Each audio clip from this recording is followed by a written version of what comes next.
Today we're talking about One Piece having some kind of collaboration with Final Fantasy, maybe. And we're also talking about why collecting feels impossible, but we also have a special guest.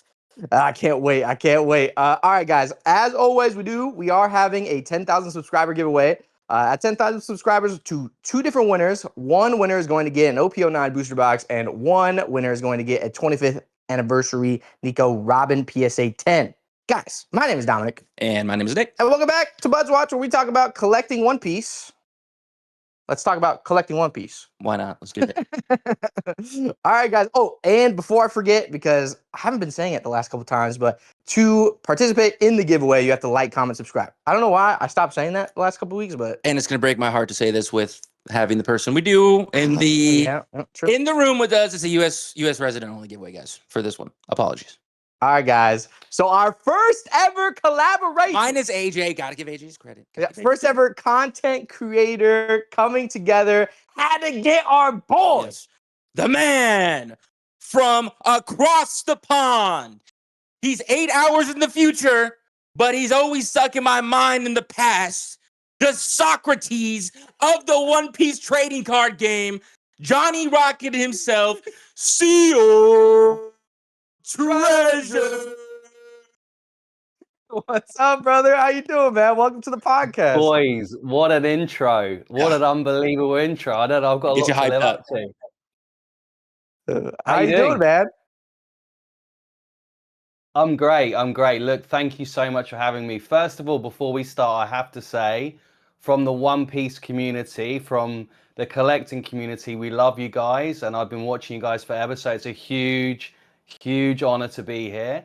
And all of my friends that have been watching you for years are going to say they're going to be proud of me. So I'm pumped to be on here, and thanks for having me. Of course. Thank you. And I just want to say likewise. For sure, likewise. I actually stumbled across your channel when you had 500, 600-ish subscribers. And I remember watching your videos because the content creators who stick with me the most, of course, I've said this, are the ones that make me think. Because I like to think I know a lot about this stuff. So when someone can come into my mind and make me think about something that I feel like I know pretty well, that's how I know, dude, they're a good content creator. And that was Seal Treasure since the first time I watched him. I remember the first video I watched from him. You were walking in like a forest, and I was like, dude, this is sick. Dude, you're the only person that watched that video, Dom. So appreciate it. Look, I'm pumped for that. Look, I wanted to open just to get the collecting, to get us thinking and the juices flowing a bit. I wanted to open with a quick question, if that's okay, just to get us started, because I know you guys are really passionate about playing the game, and you often say for people to get involved and join your local scene and get yourself involved in the community. But I wanted to test the core kind of psychology around collecting. So if I stripped you of your local scene, okay, so you're stripped of the scene, you've got zero platform to show off your cards to anyone, would you still collect One Piece in a vacuum? And is pure collecting on your own actually fulfilling? Or is 50% of it, of the magic of it, having each other to talk to and the community around you to share it with? That is a fantastic question. So I think I have one if you want me to take lead, but if you got it. Go for it. Okay, so it's funny you mention this because I had a very deep internal conversation after I saw your video where you said that you're talking to your friend and your friend's wife asked you, like, why do you collect One Piece? What is this thing that makes you want to participate in it? And it really took me back because I even pulled out my collection for the stuff I do have here, and I was looking through it and I was like, man, I really don't care about 50% of this stuff in terms of it's a super cool card. I like it because it's One Piece, but the stuff that resonates with me is the stuff that's based on a memory. So pulls I've had as a player, cards I've won, even if it's not a valuable card. Like we've mentioned here before, Dom and I keep a binder of all of the local cards we win from winning an event. And it's some of those cards are worth $1, some are worth $5, but those cards have more personal sentimental value to me than $1,000 card in many situations. So to finish answering that question, what I would say is Dom and I got in this card game together. Some of my fondest memories, because I know during our little conversation we were having prior to us recording, we ripped a lot of product. Like, I'm telling you, a lot of product. Most people would feel guilty about opening a lot of product. We opened probably 10 cases of anywhere between OP06 through OPO 09? 5 too. OP09. Like between those sets, we probably opened up around 10 to 12 cases.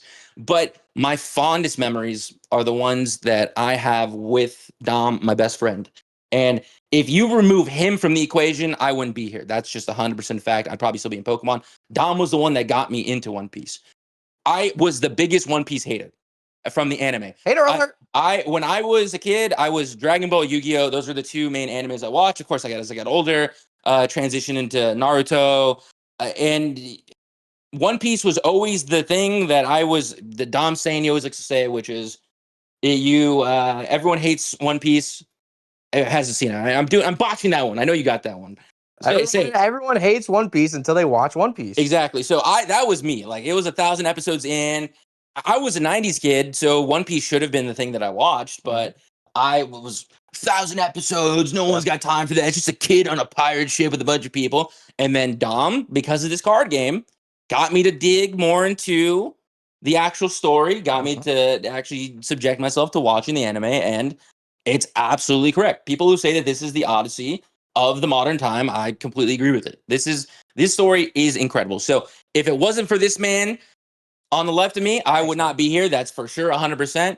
And I agree in that what the community does for me in our local community, the One Piece trading card community, even the content creator community, it inspires me to keep going. Because as I'm sure you understand, Sealed Treasure, this is very exhausting. It's very exhausting having to record, having to do editing, having to, participate in content creation. It's not something that's very easy, especially if you want to have quality. And that's something we've always emphasized, is we want to make sure all of our stuff is really good. So when I get a comment from somebody, and I'm always so quick to send this stuff to Dom because I know that this will resonate with him as well. So for example, last night I was going through comments on our play channel because my policy is I will do my best to respond to every comment. Especially if it's a really interesting question or something that someone says, "Hey, I'm a new player. Can you please help me?" I've always wanted to be the guiding light for people in the community to try to understand the card game and allow for an easier barrier entry. So last night on our play channel, we received a comment from two different comments. And one of them was, "Thank you so much for making this content. It allowed me to understand the game and get into playing with my kids." And the other one was very similar to that. And that right there, that feeling of connection and community, despite where people are around the world and what the internet brings us all together to collect a piece of cardboard, that is what keeps me going at this point. So very long-winded way of saying that Dom was the reason why I'm here. And if he's gone, I'm probably not here. It's funny. It's funny because it's kind of similar where I didn't even know One Piece had a trading card game, and this is some early lore. But Nick got into trading cards, and I think it started from him playing the trading card game on The trading Steam. card game simulator got me into collecting Pokemon again. That and Deep Pocket Monster. Yeah, and then Nick started collecting Pokemon, and one day he brought a treasure pack of One Piece. It's one of those like boxes that come with that promo, and it comes with 4 different packs from OPO1 to OPO5.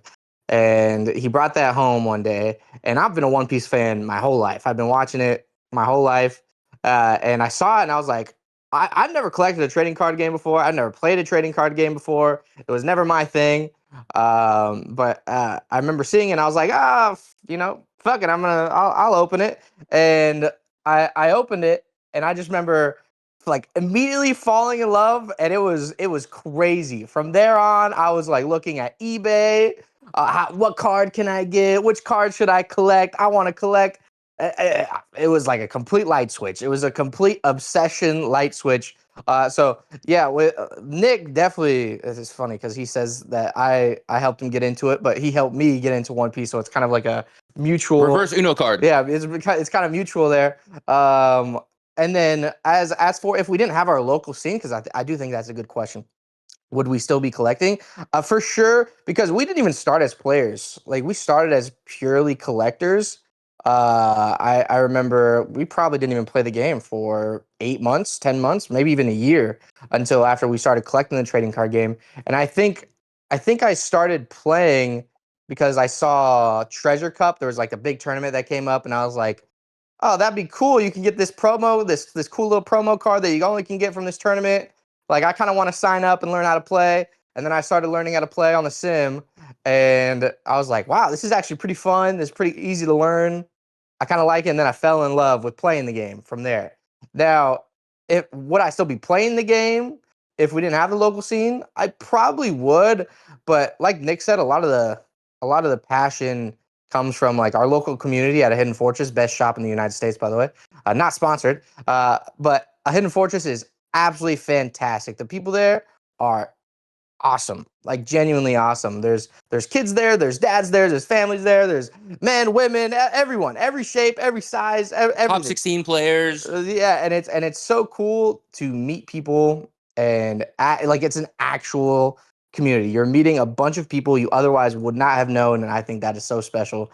Uh, so yeah, I hope we answered that question. I mean, there was I a lot of think I, yapping, but I No, absolutely. I think you did. I think the reason for that was a little bit tied to my intro, and I don't want to go off on a total tangent here, but just bear with me for 2 minutes because I think Mhm. as a collector, if you're not playing the game, particularly in times where the market is a little uncertain, I guess is the easiest way of saying it.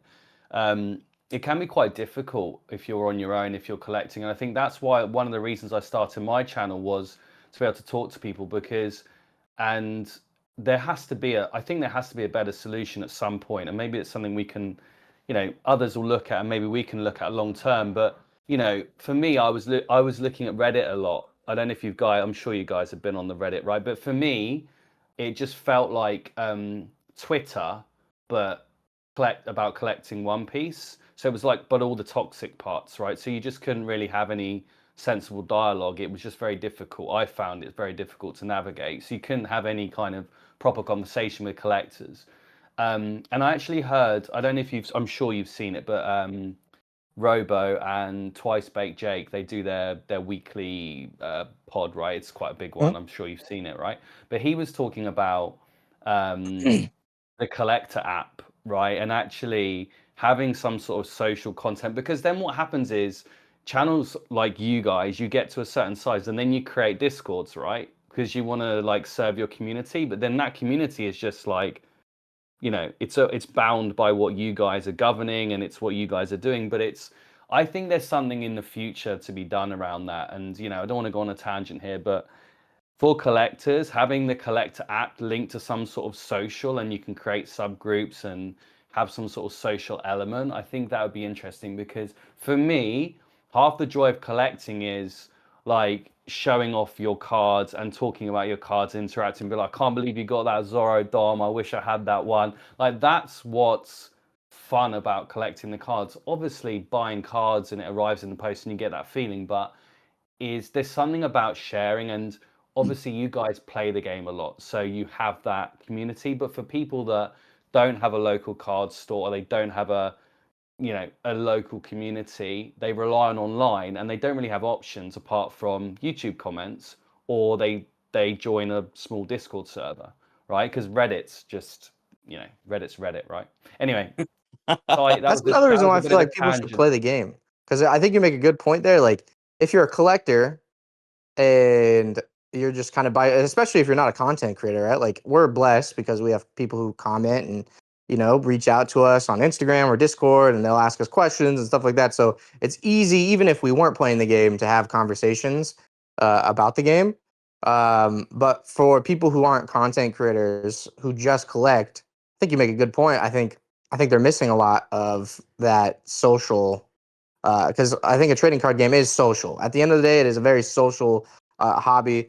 Even competitively, you're sitting across the table, and every local, we're talking across the table, and we're having a good time. And for that 10 to 15 minutes, you talk about a lot of good things, and for the first like half of the game, it's usually pretty happy, fun, go lucky, and then you start locking in, and you're like, "Fuck you." but but no, but it's a very social hobby, and I do feel for collectors. That's another reason why Nick and I always tell people that they should play the game, even if like you have a career. Like other people who are collecting probably have a career, and they don't have a lot of time to actually play the game.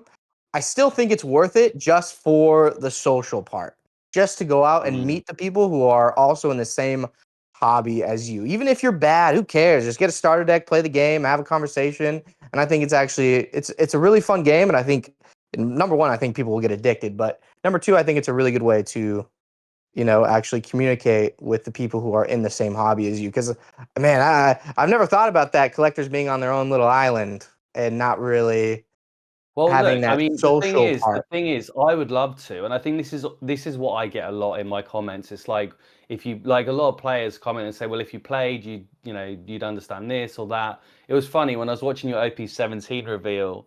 Well, I Mhm. can't remember, one of you guys were like, "Oh my God, where's the blue leader?" And I was saying on my channel, like, I can't believe I didn't even think about that because I don't play the game. And you know what I mean? You're like, "Where's the blue leader? Where's the blue leader?" And I was really laughing because I'm like, I didn't even, my brain doesn't even well out because I don't play. But I think I think I get what you're saying. Like, I'm with you. Like, if I could, I would. But I think there's also lots of people in my shoes that are career. Look, I've got 4 kids. Like, we Yeah, have busy lives, other hobbies. Like, and also collecting takes up a fair bit of your free time anyway. Just collecting, right? And yeah. maybe going to card shows, talking to other people, doing the online thing. So having some sort of online platform that isn't Reddit and isn't Twitter or whatever. I just think maybe in the future there's something there, but I guess maybe that's what Discord's for. Anyway, I mean, you could get me on a freaking long tangent about Reddit, but I will not. let's not go there then. Let's not go there. All right, guys, are we ready to move on? Let's do First it. topic. Yeah. All right, first topic. Rumor alert. Rumor alert! Rumor alert! So there's a rumor going around right now from some pretty reputable sources that One Piece is going to be collaborating with Final Fantasy for OP18. There's a lot of questions I want to ask you guys. Number one, first quick disclaimer.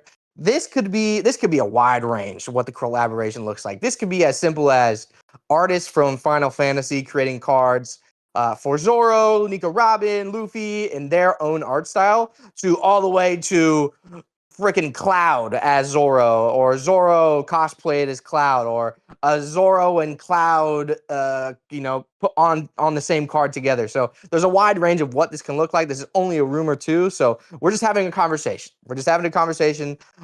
Number one, I want to ask you guys: do you guys think this is good for the One Piece TCG? I guess it depends on what the range is, but I'd love to hear. I'd love to start with that. Actually, we'll start with Sealed Treasure. Sealed Treasure. I'd love to hear what you think on the One Piece Final Fantasy kind of Yes. rumor of them Yes. collaborating. What do you think? Yes. It's a good idea. It's good. I mean, I think there's always this conversation, and I've heard other TCGs talk a lot about this, and I do, as you're going to tell throughout this our exchange. I watch a lot of content across the whole TCG space. A lot of people see that if you have the need for signature cards, serialized collabs, it's like some sort of weakness on your game, right? Mm-hmm. And I've seen this a lot. Like, oh, if this TCG is forced to do this, it's because the fundamentals aren't there, and they're having to do that to sell cards, right? I Mm-hmm. think that's where that's often the criticism, isn't it, with this kind of stuff. I just, I think for me, look, Final Fantasy is probably the one of the very few games I have little exposure to. I'm a gamer. I've been playing games like my whole life. I'm Mm-hmm. 40, so I played a lot of games, right? And I haven't had a lot of exposure to Final Fantasy, so I can't pretend that it's the greatest game and it's a great collab for me personally. But of course, it's a great idea. Of course, it is. Like, anything like that, look at all the other TCGs that have done this kind of stuff. It generally does well. Now, I think there's a little bit of negativity at the moment because Magic's done quite a lot of collaborations recently on this kind of thing. They've done the I've spoke about it on my channel, the Teenage Mutant Ninja Turtles thing. They've done Marvel, they've done Lord of the Rings, they're doing The Hobbit now. I think you can overdo it, right? But let's be honest, what does it do? Okay, if you're like for me, I've never collected Magic, but I bought Teenage Mutant Ninja Turtles because I grew up with it as a kid, right? So I want to get a box or two and rip it because it's cool. It's going to bring in new people that have never seen, and they're going to stick around and buy more products, which means the game will grow. Then they might play the game, to your point, they might get involved in the community. For me, it's always good as long as they don't overdo it. I would say they just shouldn't overdo. If they're going to pick Final Fantasy as their first kind of video game collaboration thing, then that's cool, but they shouldn't just jump to the next thing. So, do I think it's a good thing? Yes, of course I do. Alrighty, so that goes to me. Do I think this is a good thing? I think it's way too early to say. I'm not going to do the OP15 SP situation 2.0 where I'm like, this is the worst idea ever. This shit is gonna suck. Like, I'm not gonna doomsday this, right? Because what you mentioned, Dom, is really important. That is, we don't know the scope or the extent of this collab. Yeah. Is it them just getting the artist from Final Fantasy over here to do some art? In which case, sign me up. I'll be there. That's super cool. Oh, that's dope. That is dope. Am I gonna be seeing Cloud and Sephiroth on cards next to Luffy and Zoro? I fucking hope not, but you know what? Hey, if it happens, it happens. Like that would be very interesting. I also agree with Sealed Treasure that I think this is going to be a good crossover in terms of bringing more people into the card game. But this is where it's going to be my biggest problem, and it's in connection to what I discussed last week, which is we need an OP10. We need an OP10 so bad. I can't even tell you. We need a not ridiculous set because we're just running way too hot. We're running way too hot. The product is already becoming impossible to find for a lot of people, which goes to our later discussion we're going to have in terms of people potentially being gatekept from the hobby. But additionally to that, it's like, what more product can Bandai produce at this point? The reality is probably not much. So they're going to announce this collab with Final Fantasy. Everyone and their second cousin twice removed is going to want this stuff, regardless of whether or not they actually like Final Fantasy. I'm sure there's plenty of people who do like Final Fantasy. I know the joke was between you and I that if there's like a Sora Luffy card, sign me up. I'll be there day one. I'll sell a kidney. Whatever it takes, I'll be there for a Sora card, which a Sealed Treasure, I don't know if you know who Sora is from the Kingdom Hearts series, but Kingdom Hearts was a game that was created in collaboration with Final Fantasy. Yeah, I do actually know that one. Yeah. But do you not think this is like foundational building that they're doing? Like we're only 4 years in, or 3.5, 4 years in. Like this is foundational. Like if we want to last for 20 years, you need this kind of stuff. Like imagine in 10 years, someone going, oh my God, the Final Fantasy one, like finding out about that collab and those cards you're talking about. I think conceptually we're thinking about it. I don't think they're going to stick Final Fantasy characters next to One Piece characters. That would be weird. I mean, they're not going to do that, right? If they do that, I mean, that's such an out that would be totally off-brand for them. I think that would be crazy to do that. But if you're talking about art style or some subtle connections, then that's cool. But isn't this like the whole? They're foundation building. Like they're smart. Like they've watched what all the other TCGs are doing, and I think they're just building a base right now so that the card game lasts a long time, and they're gonna take some educated risks right now. So anyway, sorry I've interrupted, but yeah. Can I finish my point real quick? Because I think he makes a really, really good point, and this is why I kind of want to flesh this out and clarify what my position is, which is I am completely okay with Bandai doing this. Do I think it's necessary to create these foundations that can help expand the card game in the future? Yes. It's a timing situation. Is this the time when we need a Final Fantasy collab? When you can't even find a booster box underneath $200? When pre-release right now for OP17 is $450 a box? My thing is there has to be better mechanisms in place to satiate the market first and foremost before we're doing all this extra stuff. Before we're doing this 150 collabs with different promos, before we're doing this collab now with Magic the Gathering, with Final Fantasy. While I do think this will be an overall net positive I do also think that there is going to be it's just an impossible market to satiate. We have to focus on the grassroots issue, which is how do we fix what's going on now, right? Bandai has their extra distribution. They say it's coming. Worldwide releases here. Rumors are that's supposed to alleviate a little bit of what's going on, but we are running really hot, really hot. Anyways, Dom, what do you think? Number one, I think this not solves, but it helps one of those problems that people tend to talk about all the time, which is One Piece is a finite story and there's a finite amount of sets that they can do. We're going to Marineford for the fifth time, those kind of comments.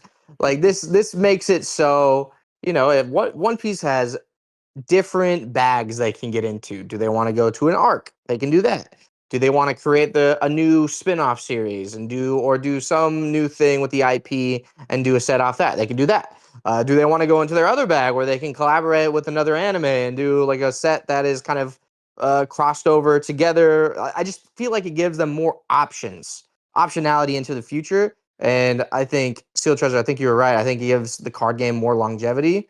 It just gives them more, like I said, more bags to get into. So I do like the idea. I think some people are pretty quick to hate on this idea when I think it's going to completely depend for me if I like this specific one on how they handle it. Like if it's just, Cloud on a card, I'm like, get this shit out of here. But if it's Zoro with Cloud's sword, yeah, like give me 20. Give me like three. He's at three different swords.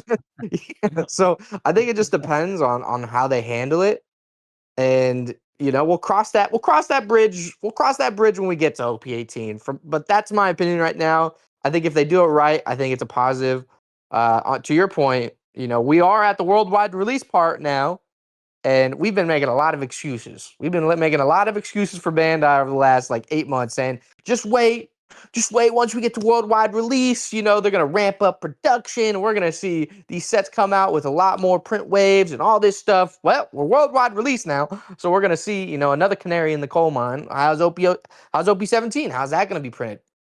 Then we get to OP18. There was rumors or not rumors, confirmed that Bandai is going to have more distributor access in 2027. So we're going to have that. So all these different things are kind of coming together and colliding. And there has been confirmed reports. I'm pretty sure Rudy talked about this. I've seen other content creators talk about this, that every set they are ramping up production. Yeah, they're getting it up. Yeah. And so I think it's something that we talked about in the past. Like, you don't need to print to Kingdom Come and destroy the value of your card game. But, every set, maybe you put it up 10 to 20% increased print wave. Keep it going. And I think they've been doing that.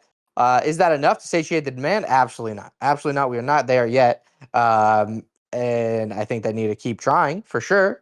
But I guess I'm more optimistic for OP18. Are we gonna come on? Are we gonna come on to this and do a deeper dive a bit later? Because I have so much to say on this, but I'll save it if we're gonna talk about this later. No, go for it, man. You can talk about it now. No, I just think that just listening to what you're saying, like I've been listening to you guys talking about this for 3 or 4 months, and I totally think you're spot on with your view on this. Like they've obviously been ramping it up, but I've gone through so many cycles where I'm like, oh, they're not doing this by design, or they are doing this by design. Like they're trying to protect the card game. They're trying. Do you know what I mean? I'm so confused myself with what they're trying to achieve here. What have they got? They've got huge demand. Huge demand in the US, huge demand in the UK, huge demand in Europe, huge demand in Australia, in Japan, in China, all over the world. People I see right on your comments, right on mine, reach out to me from Hong Kong, Singapore, you name it, right? They've got global demand, but nobody can get product. Nobody can get product. It's such a big problem, right? And I just think that this ramp up that you're talking about that they've been doing, I think they have been, and I think Rudy, like you said, he knows, right? He's clearly in the know about this stuff, right?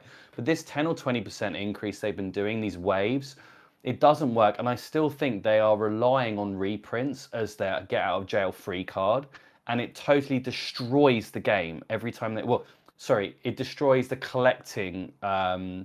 It destroys it for collectors and probably does for players as well. But just doing reprints, it just damages the game. And I just don't think that it's very sustainable to just say, oh, we're just going to print this and see what the demand's like, and then just do reprints later. Like, they know OP17. Why don't they just have a pre-order system? Like, and they just honor that. I don't understand what's so difficult about it. Like, I don't know if you saw with the Cyberpunk TCG, I appreciate it was on Kickstarter, but they just did a 1-for-1 on booster boxes, right? People commit. Like, you don't have to commit the whole pre-order price, but why don't you? I mean, look, you guys, I don't know if you have a PS5 or an Xbox or whatever you guys have got, right? When Sony launched their games, right, they have you just put your pre-order down, right? And you just why can they not do this on a global scale? Like, this is where I'm just starting to think they have created this unbelievable demand, and maybe it is a little bit by design at this point, because they know OP17 is going to be enormous, right? Look at all the marketing they put behind it. Like, they've got all of us guys talking about it. Like, whether you think it's great or mid or whatever, like, everyone could, if that was at MSRP, anyone buys that. That's a One Piece collector or player. Anyone buys that box. Anyone, right? But no one can get it. And I've had two pre-orders cancelled now because the people are just up their prices. So I literally, in the UK, I can't even get a pre-order as a collector, let alone get 2 boxes or 3 boxes. Now I see people, I'm in groups, people are buying cases at 4K. 4K for a case, pounds. That's like $5,000-ish. I don't know, someone might have to correct me. But I made a video about this like a month ago or something, saying Bandai has to get this right for OP17. Like, forget doing all the card reveals and all that stuff. Like, get the product in people's hands. Now, Pokemon are doing it. It's on the shelves for months. My understanding is it's on the shelves now.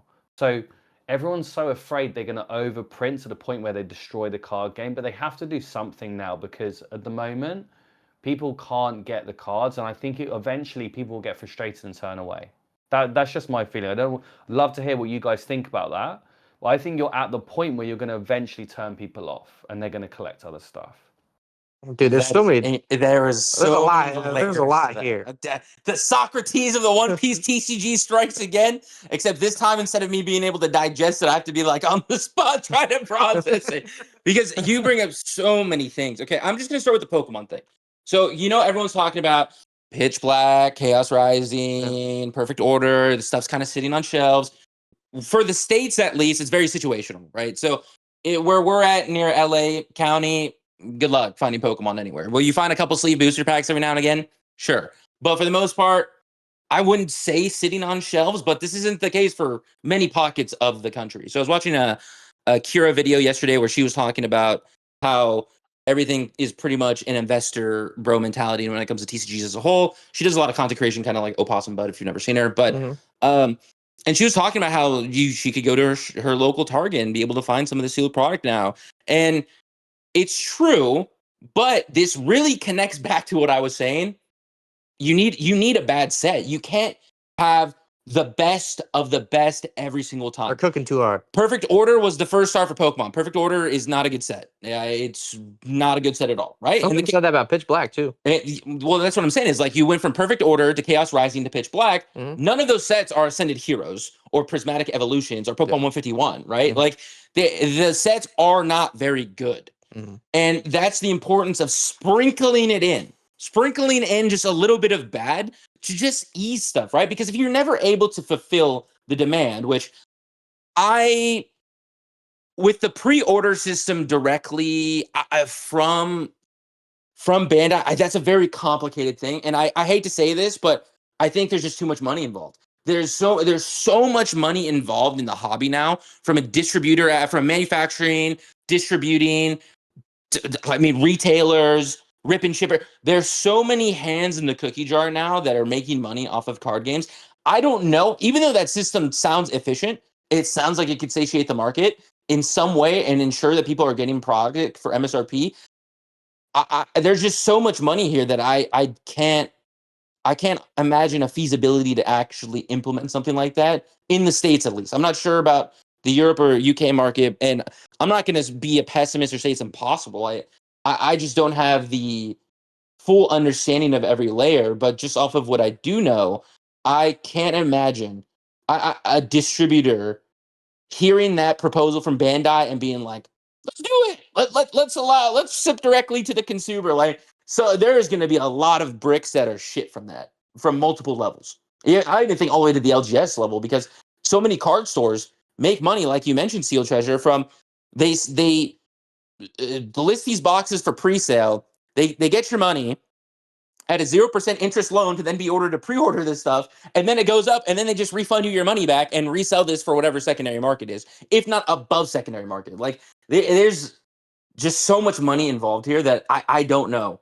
I don't know how that is the answer. But the last thing I wanted to touch on was the reprint discussion, about how Bandai is just throwing the word reprint on an endless fire and hoping that it cools down a little bit. And it does work, though. Let's look at OP13 as an example, EBO3 as an example. It does work. The reprint word, because exactly what you said, Seal Treasure, of how collectors, investors hear the word reprint, and it's like, oh my God, Bandai's going to do that same Bandai thing they did in OP08, where they reprinted every set of Kingdom Come. But Bandai hasn't done that. And for OP13 in particular, right, you're already seeing box pricing go back up from where it was at 2 weeks ago, 3 weeks ago, right? Like, in the quote unquote correcting market or the stagnant market that we're in, you're still seeing OP13 go up. Why? Because there is so much demand from rip and ship, from people running LGSs, from vendors, from the regular community of people who want this product still. There is no amount of boxes they can print unless they do like the Prismatic Evolutions 2.0, where they just print literally to the ground, where they can satiate this. Do I think Bandai will ever do that? My argument has always been no, and I think the main reason was because of what happened post OP08, where they did the mass reprint waves, and they were like, all right, guys, we're going to reprint product for you. And all the investors and collectors who were there at the time are like, oh my God, Bandai is going to kill the card game. I got to get out of here now. And I think Bandai is very hesitant when it comes to doing reprints, which is why the word Dom and I always like to use is meaningful. We want the reprint to be meaningful, right? We don't want to go in premium Bandai and they say, you have a chance of winning a lottery of one of 100 boxes for a market of like 15,000 people, not including bots who are trying to get this product, right? It's there has to be a meaningful reprint. You can't just throw the word out there and hope that gets the job done, even though in many situations it does get the job done. But what I will say also from a player perspective, and this is something that is actually really important, the players need reprints, like bad. Players need reprints really bad. So I'm going to kind of give you a quick summarization, Seal Treasure, because I know since you don't play the game, you're not going to understand this. But for example, I know you know the Borsellino card from OP15, the alt art. That Borsellino card is $55, $60 as an alt art. As an SR, it is $25. An SR in one piece is $25. And that's because of how prevalent the card is in the meta. You have players who are already saying, I can't afford the card game.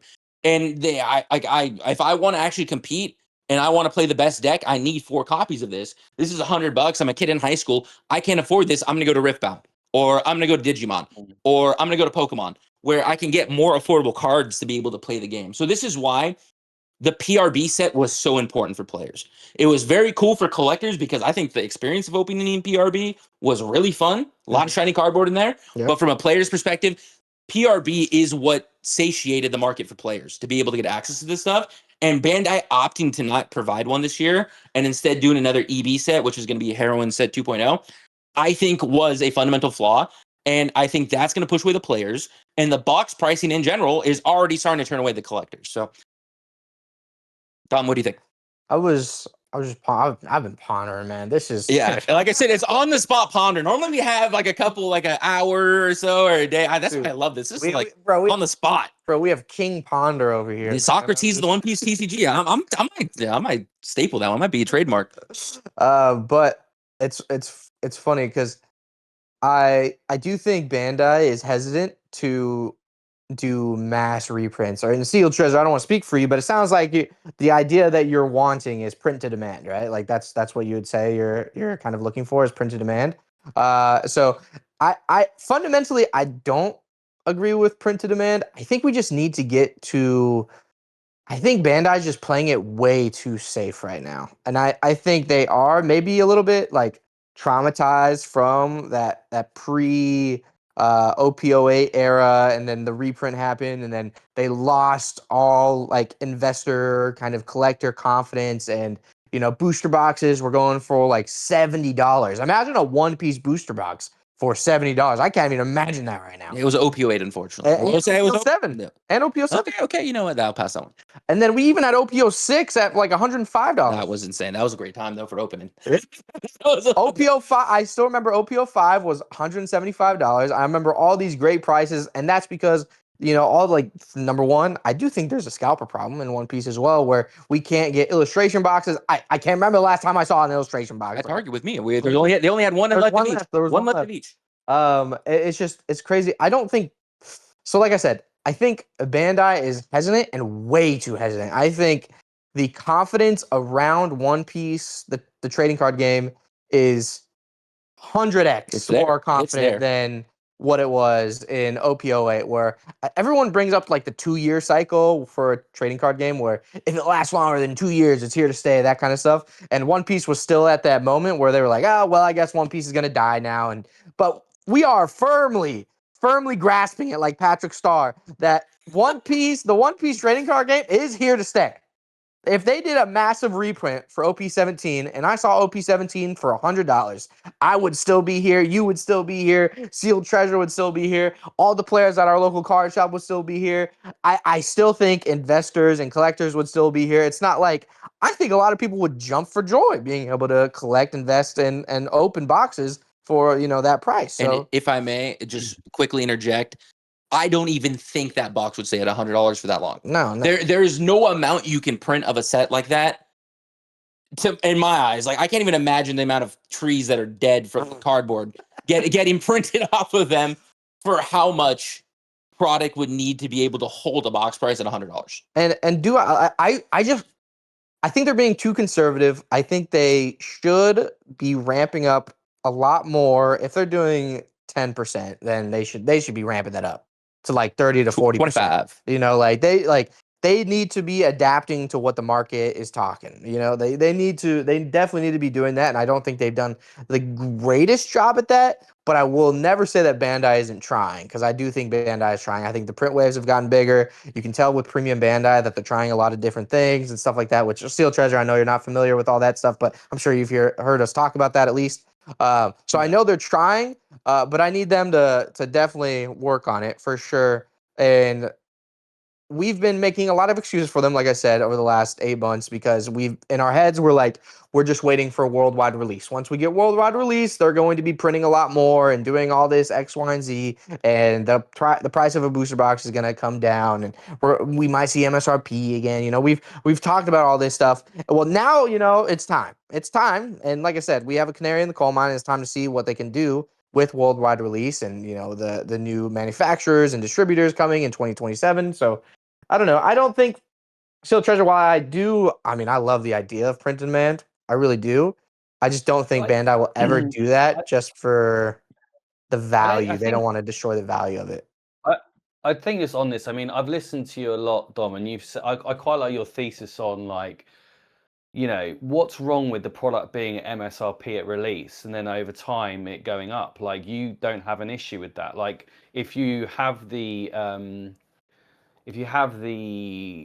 resilience not to open that box, or the discipline, that's the right word. You have the discipline not to open that booster. And Rudy always talks about this, doesn't he? He's like, anyone that has it's not hard, like lock it away in a cupboard, right? But no one has that discipline, because these boxes are designed to be open, right? If you see it on your shelf, you're like, man, I just want to rip that. I've got 2 OP13s. I'm going to hit the red Luffy. I know it's in there. It's in my closet. You start having these crazy thoughts, right? But I just think your theory on it is a really solid one. At time of release, it should be at MSRP or close to, really close to.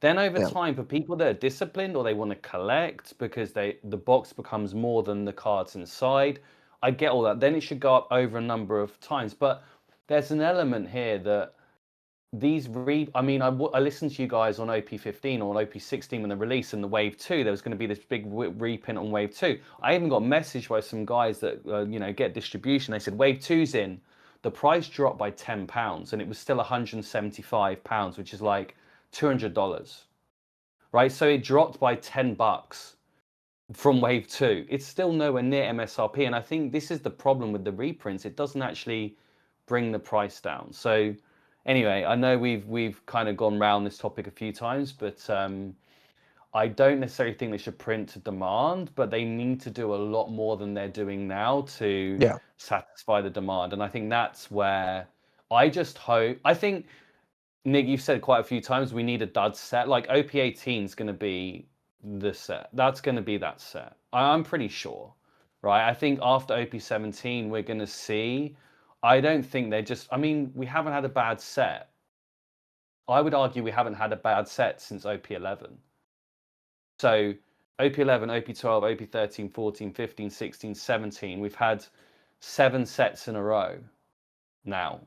You could argue that all of them, even if you didn't like a couple of them, like maybe you don't like Skypiea or you don't like whatever. I mean, you didn't love OP12, maybe you could argue that's one of the weaker sets, but we've had so many good sets in a row. I think OP18 they'll have to do something, to your point. And maybe that will help. Let's see. Maybe that'll be the Pitch Black or Perfect Dark or whatever the Pokemon set is. Let's see. Only time will tell. It's gonna be interesting. But again, the joke I make is, in a world where you never have me begging for OP10, I need to reach out and see OP10 pick me up. All right, guys. I think we can move on to our little game show. Agree or disagree? Yeah. Okay. So agree or disagree? Yeah. OP17 will cost less than OP13 at release. I'm going to say 3, 2, 1. disagree. Disagree. Because I actually think, because when OP13 came out, it was like $200 on release. And do I think OP17 is going to be $200 on release? No, I just don't think. There's just no way. People like Sealed Treasure said at the beginning of this podcast that people over in his neck of the woods are spending $5,000, $5,000 on a case for a set that isn't even released yet. So I think at the start, I cannot see it hitting $200. I just can't. I cannot in my mind. The brain can't process. My brain cannot comprehend OP17 seeing 200 for price tag. It can't even fathom in my brain.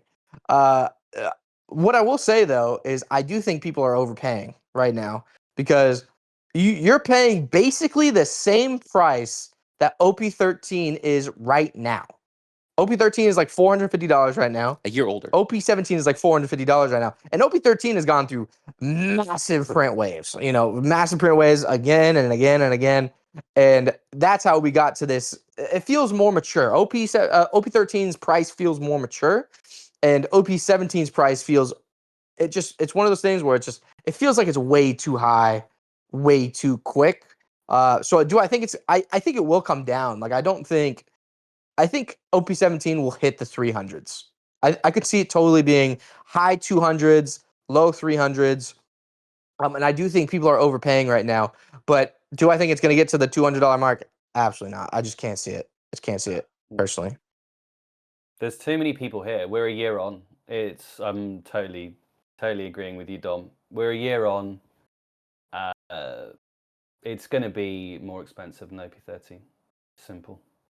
Okay. So I agree with all of you, and I disagree with my question. So, I think you guys hit the nail on the head on that one for sure. I guess the main reason for why I was really interested in that conversation was OP13, as you mentioned, Dom, had a very roller coaster-esque release window because of all the hype that was built, right? Yeah. And even though the hype isn't as big for OP17, I would make the argument, because, as Sealed Treasure said, with how many people are in the hobby now, it doesn't even matter. It's just you hear the word anniversary next to One Piece TCG, and it's like people are like, "Here, take my money." Like, there's no rhyme or reason. It feels like, but okay, Sealed Treasure, Right. you have yours? Yes. So, Okay. Agree or disagree? So, agree or disagree, a set cannot be called the greatest set of all time if its reputation relies on chase cards with odds worse than 1 in 10 cases. Oh, I did. It's crazy. It's crazy. So I do had to do think. this to you guys after the No, I last love it. pod. Oh, I had to do. that is such a good question. Oh my Okay, god. so all right, I'm ready. I'm ready. I'm ready. All right, 3, Okay, 2. 3, 2, 1. Disagree. So I think he agrees. He agrees. I- And it's funny. It's funny because in our podcast episode, we talked about how we think that that a couple cars can really make a set. And then we were talking on Instagram. And I think I saw your video as well, Sealed Treasure, and you were talking about how you hate that idea. You don't like that idea. And I listen, man. Listen, this podcast is all about disagreements, man. There's nothing wrong with Yeah, this. yeah. I promise. I still love you, man. Listen, I'll still dap you. I'll dab you. I'll buy you a beer. I'll buy you 2 beers actually. This point, I'll buy you 2 beers. But man, for me, a set is everything. I've talked about it before, but I think a set, you have to look at everything. You look at the playability of the set. You look at the SPs. You look at the mangas, and these top chase hits, these 1 in 10,000 chase hits. I do think it is enough to make me be like, oh my god, this is so exciting. It's one of those things where if you don't have those hits, because I ponder this. You made me ponder this. Another ponder. It was a shit ponder on this one. That's But a classic. you made me ponder this one where why do I feel this way? And I feel this way because it makes it so there's never a reason for me not to open the set. Because there's always something for me to chase. There's always something for me to go for. So there's always fun to be had. And that's what I feel like an anniversary set specifically should be, is if I want to open, I don't know, 50 booster boxes, there is a very high chance that I will not be getting every single high chase hit.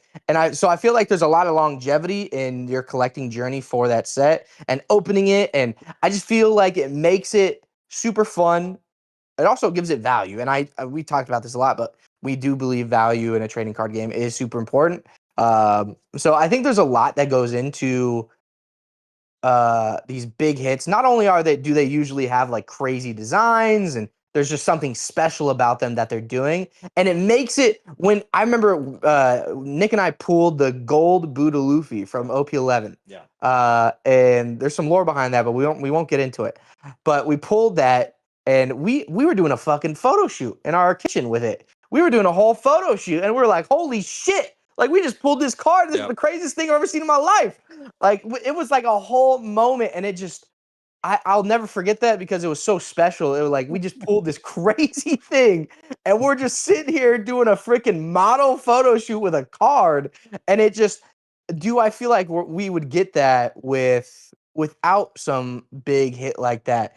And do I think every set needs a big hit like that? No, absolutely not. But I guess my expectations for an anniversary set are just higher than the traditional set. So that's why I love these big chase hits. I've talked about, I guess I've said a lot of different things, but Nick. Well, thank you for going first because you gave me more more time to be able to kind of digest what I was going to say here. And I think you made a really good point. And the one that really does this for me, for why I disagree with it, is OP11. And the reason why I use OP11 is I don't think there's any coincidence with what the current box price is on that. It's like $450 bucks. It's been going crazy lately. It's a set that I Might be hold 600. I hold. It's at 600. It might be 600. God. Okay. Well, I hold that set and like the A++ tier. Yeah. Like when we did our tier list, we had S tier, A tier. I'm pretty sure I even put OP11 in the S tier, and I would wholeheartedly say that I believe in 5-10 years from now, OP11 is a Grail set. It's not an anniversary set, but it's a Grail set. And why is that? Because of the gold and silver Luffy. That is really it. Like if you replace the gold and silver Luffy out of that set, is it still an S tier set? I think it would be a B tier. I think it would be in B tier. If I could see a world where even someone can make the argument that they think that OP14 is better, or even OP15. For sure. If those two cards aren't in there. Yeah. So that is the main reason. That set is the one that's cemented in my brain of like, sure, while 2 cards shouldn't make or break a set, what it does do, if we're utilizing the word Grail, those 2 cards are what make OP11 a Grail set. There's no question in my eyes. So, okay, Steel Treasure. We're 2v1ing you. Let's hear it. Let's hear it. We're 2v1ing Feel you right free. now. Feel free to unload. I think for the greatest set of all time, it should have depth. And I know that I'm just saying the question is like, if it relies on that, can it be the greatest set, right? So, and that's the bit for me because like OPO5 is, This was another one of spicy. the, This is good. this is like OPO5 is reliant on 2 cards, right? And without Yes, that, it just absolutely. doesn't have the depths. But everyone says it's, well, people argue whether that's, some people say that's the greatest set, some will say OP13. For me, Present. OP13 is the greatest set because it has so much depth. That's the bit for me that makes it the greatest set because it's got so much. Like you can rip stuff and you're going to pull some cool stuff. That's why I love OP17 because it has so much depth. That's why I think it's such a great set. And that's why I made that video to say just because those 2 new cards came out, it doesn't matter to me at all. I'm never going to see those cards. Would it be cool to have that feeling and that experience and that memory you just spoke about, Dom? Of course, man. Of course, that feeling would be amazing. But that I'm just thinking from general collector's perspective, what most people are going to experience. Like, that's why the PRB sets are cool to open. They're a cool experience to open because, and I don't think they're the greatest sets, but they're a great experience to open those sets. Like, you always tend to pull cool stuff. Like, OP14, it's a cool set. Like, so I just think that to be the greatest set of all time or the greatest set for the Grail set for One Piece, like you can't, OPO5 for me is not that. It just isn't. And 9 is great, but 13 and 17 are way ahead in my opinion. I like 9, but it's relying on wanted cards. Without them, it's okay. No, absolutely. I think that is a fair point. I think many people in the community would agree with you. OPO5 is 100% held up by 2 cards. No, it is not even close. It's not even 100%. It's like a million percent. 110%. I would make the argument if you take out either the Gear 5 Manga Luffy or the Oda signature that that itself would crumble the entire system. The SPs in that set are not good. They're pretty bad. The leaders are like, I'm gonna say that. no, come on, you stop it.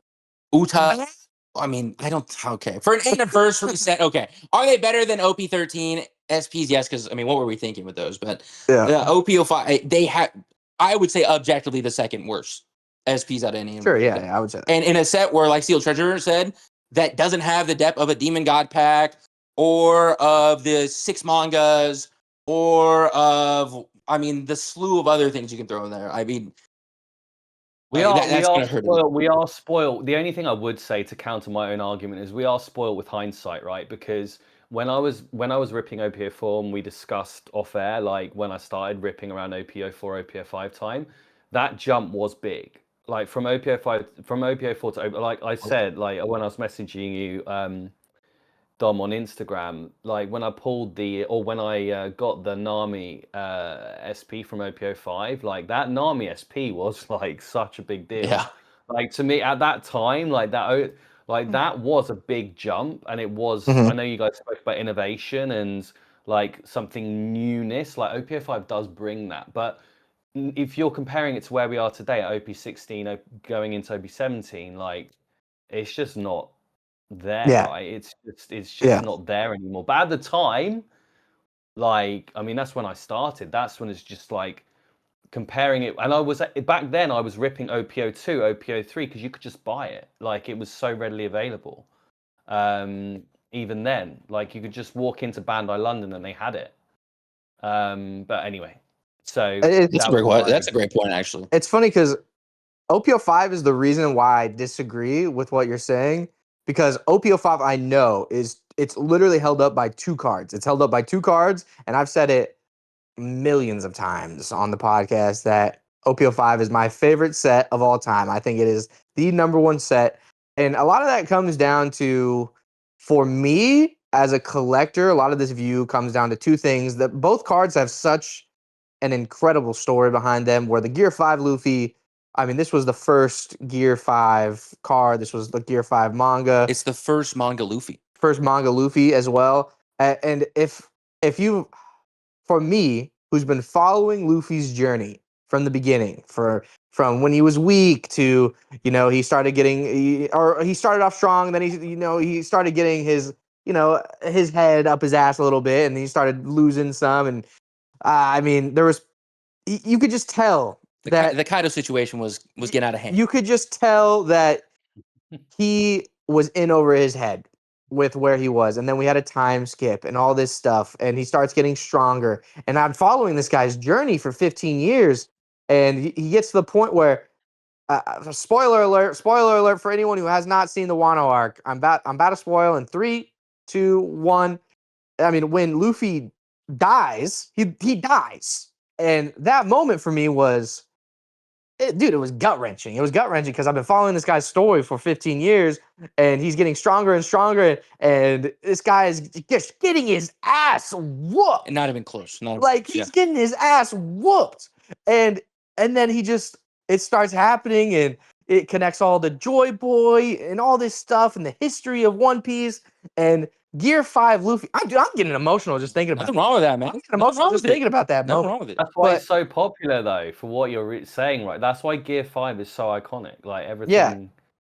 That's why they're And that's still what I'm rolling saying, it like, out that for card- OP17, right? That's why it's there in it still. Like, Yeah, so that card has that emotional weight, and then the Oda signature card, on the other hand, I mean, Oda is a god. This guy is a god amongst men. This guy will leave a hint in chapter 1 that gets brought back up in chapter 3000.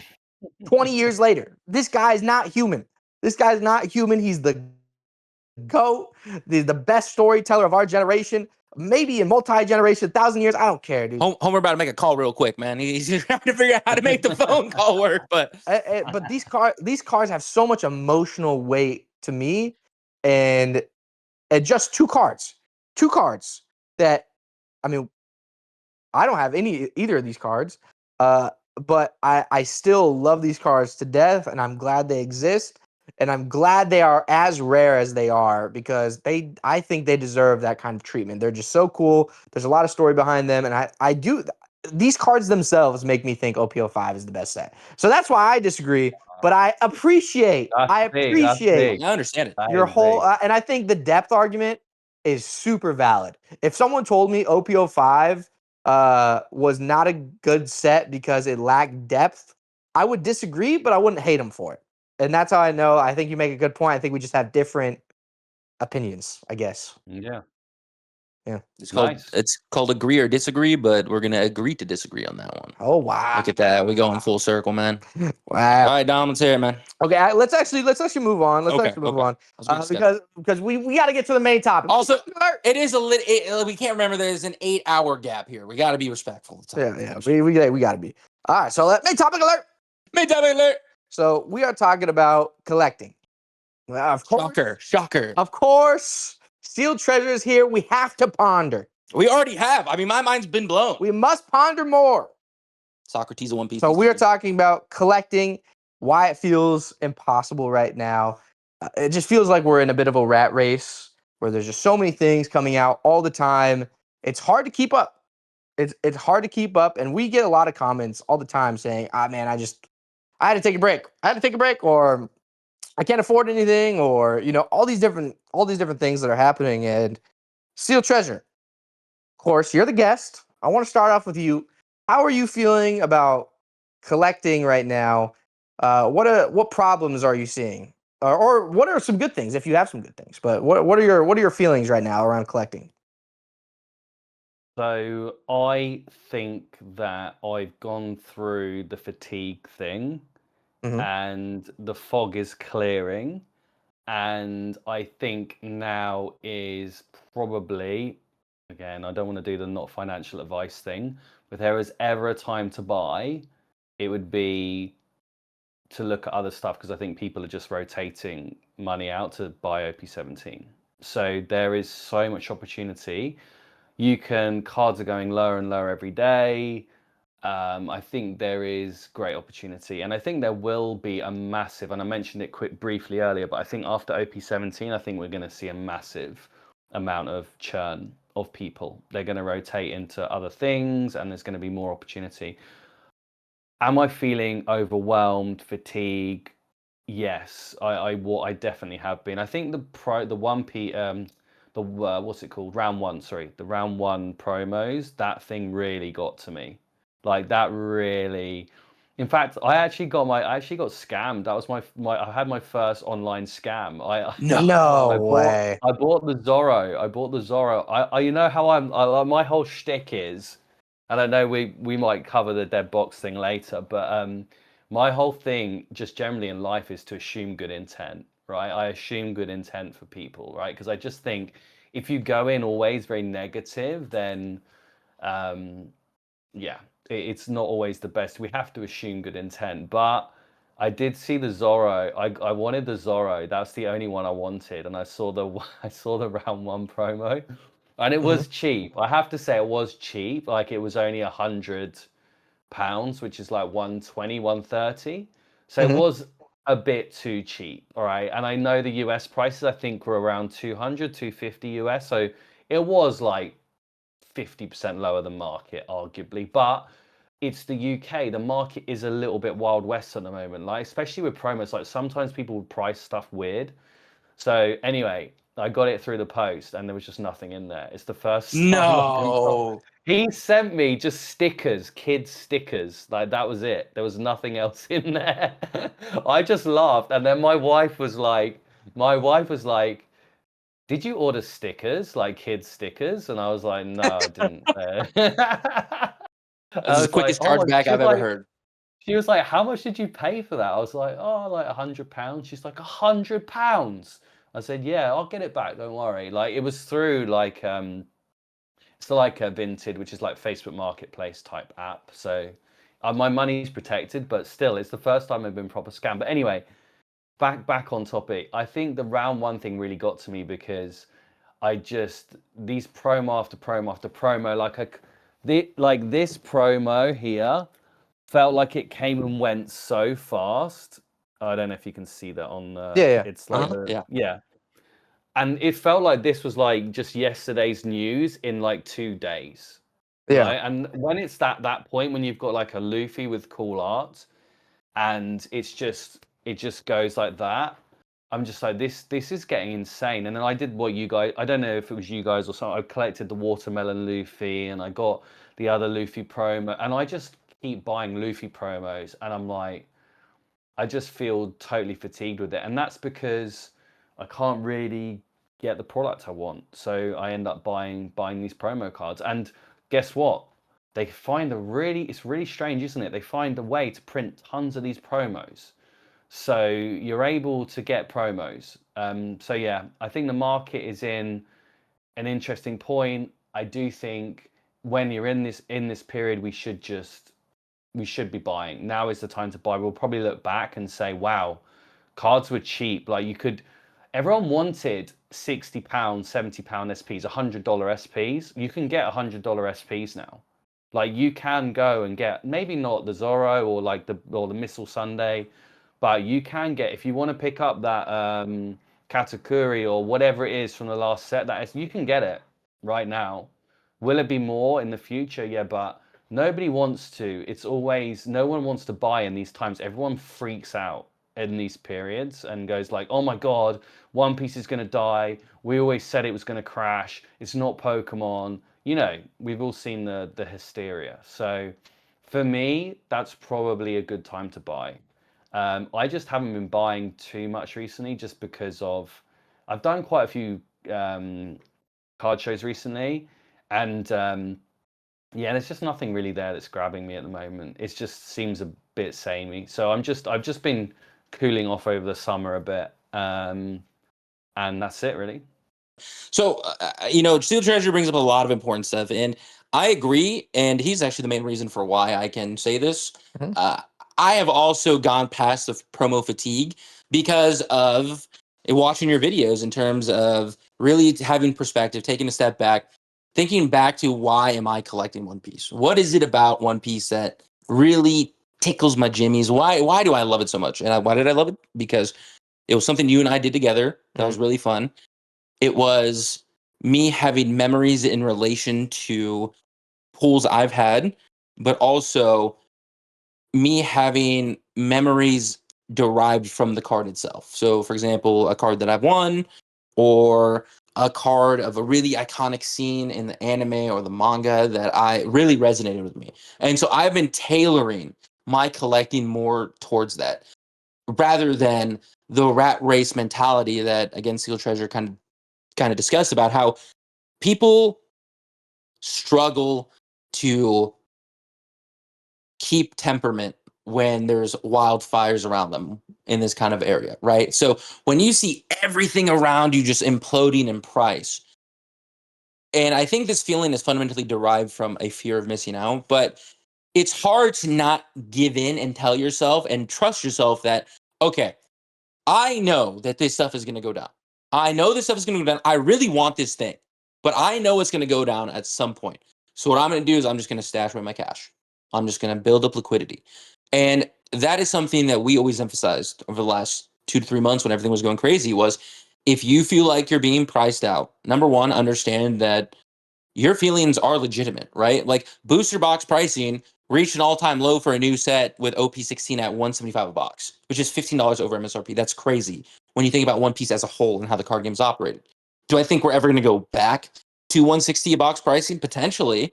Would I like to see it? Absolutely. But to think that 175 a box was the new normal for people, that's mind-boggling for so many people who've been here who remember the $70 boxes, the $90 boxes, the $120 boxes for sets that have now tripled in price. Like their brain can't process that. And I don't blame it either, because it's hard for me at many times to be able to take that step back and be like, no, guys, this is the new normal. And this is perfectly understandable when you consider all these factors that are influencing the current pricing of different stuff. But we had SPs going for crazy amount of prices. We had mangas going for crazy amount of prices.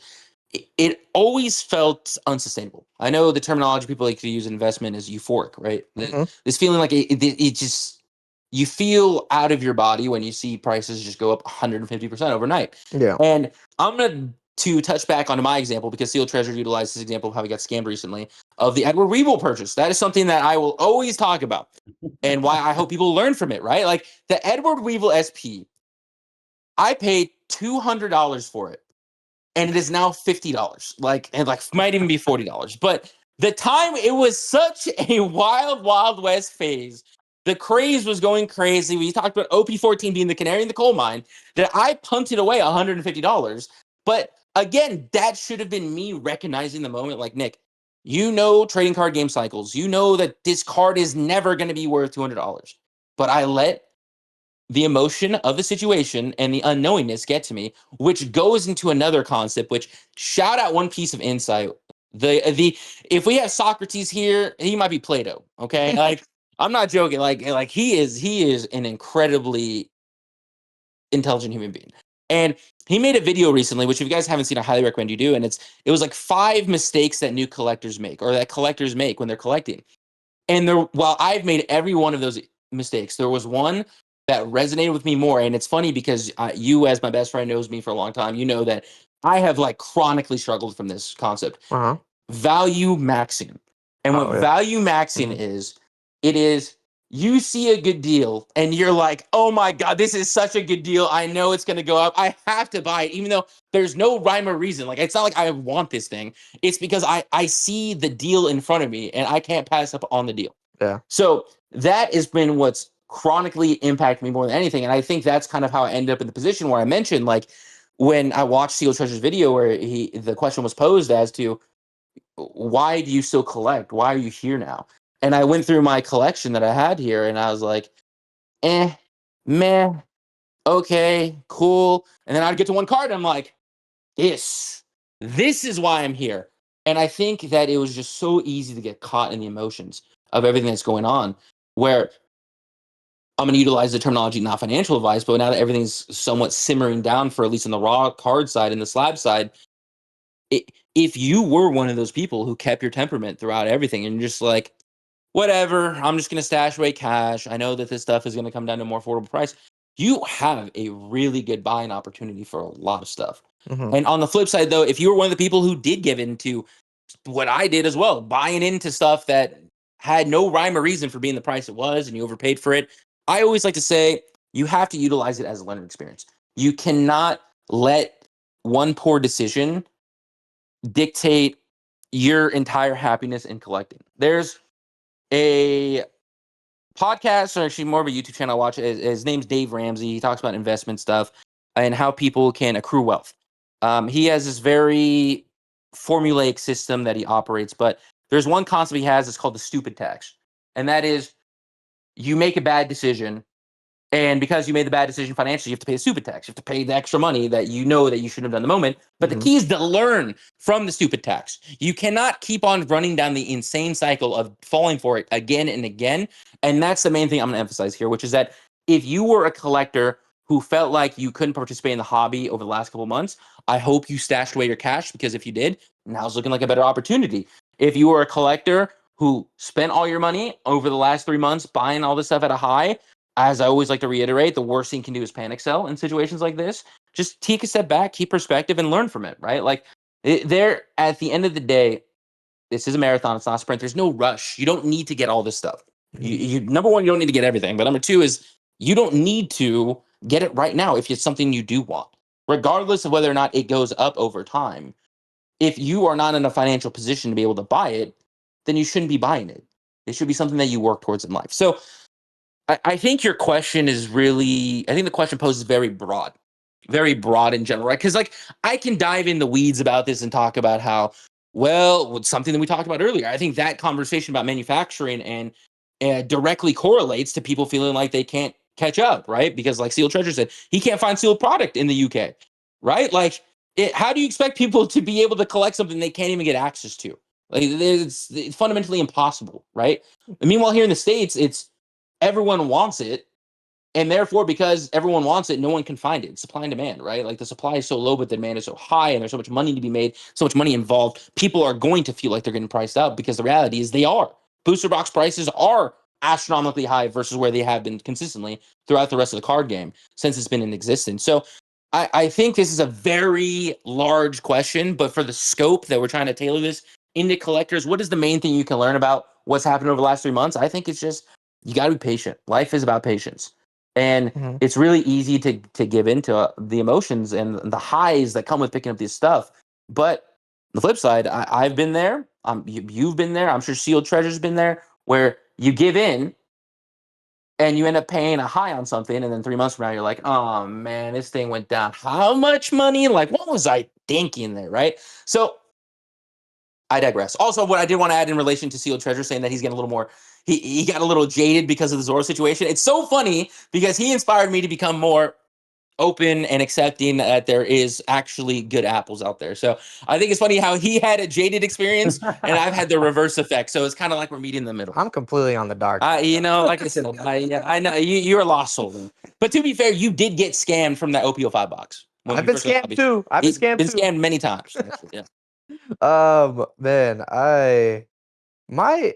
so luckily I've always been pretty good about You've been FOMO. incredible. First of all, for people who don't know, this guy is probably the least emotional person I've ever seen when it comes to buying stuff. Like, he really can just be like, whatever. Like, for example, Dom sold his blue bottle a couple months ago, and Dom was just like, I'll just sell the blue bottle. I don't really care. And I'm over here like, but that's gonna be like $20,000 in the future. Like, how can you sell the blue bottom? He's like, it is what it is. I'd rather have the cash now. And I'm like, okay, you know what? Respect that. So I gave that extra context. Go ahead. Yeah, but I've never really had a problem with FOMO. I've never really had a problem with well, I did at the start, and I'll talk about that a little bit when we because we want to give some tips for some good habits for collectors at the end of this. So I'll talk about that a little bit more in the future. But luckily, I haven't had a problem with FOMO and stuff like that. My biggest problem and exhaustion as a collector comes from and I even more now because I've been opening some Riftbound lately, and buying a $110 booster box and opening it has just been such a breath of fresh air. Being able to open something, we put on the Kingdom Hearts music, we open some boxes, and we haven't been able to do that in such a long time for One Piece. And my biggest problem is just the severe lack of product. Like that is it has my 90% of my exhaustion right now comes from I cannot get any booster boxes outside of the couple of booster boxes we get from a Hidden Fortress because we play the game consistently and they are amazing and they give their players booster boxes and MSRP. Besides that, man, you catch me dead at a ditch before I buy a $650 OP11 box and open that. Catch me dead in a ditch paying $300, $400 for a booster box, opening it, and then getting like 2 cards. $10 value. Like it's just the old Kaido SEC with the Kuzan. That's why it's so important. And I wish it was, and maybe it is. Maybe it is because, like I said, we need to see how they handle worldwide release right now. But I just wish printing more was at the top of their list of priorities because I can't remember the last time I opened a One Piece box for fun outside of the boxes we get from pre-release. That's so true. I can't believe it. I can't even remember. Yeah, and it's a Pokemon vibe. Remember how I used to told you about Pokemon? How I felt like I couldn't open Pokemon anymore? Yeah. Because I just felt like I was throwing away money. Yeah. And yeah, you're right. Yeah, and it just feels so. And this is more apparent for collectors because for players, you open a booster box, you need the playables and all that stuff. But for collectors specifically, you're not opening the booster box for anything besides shiny cardboard. And you spend $600 on a booster box, and you get like $10 of cardboard that you don't even resonate with. You don't even resonate with. You're gambling at the end of the day when you're opening a booster box. That's why it's so important for that time period of cheap booster boxes. And cheap is subjective, but it's so important. And I look back at when we first started and there was the $100 booster box, $70 booster boxes. We were buying cases of illustration boxes. We were buying whole cases of illustration boxes and opening them and having fun and all that stuff. And man, I just wish we could get back to that because that was some of the most fun I had collecting because nothing feels as good as pulling your own card. Nothing does. A card that you like, that you pulled yourself. Or winning. Or winning. And it just...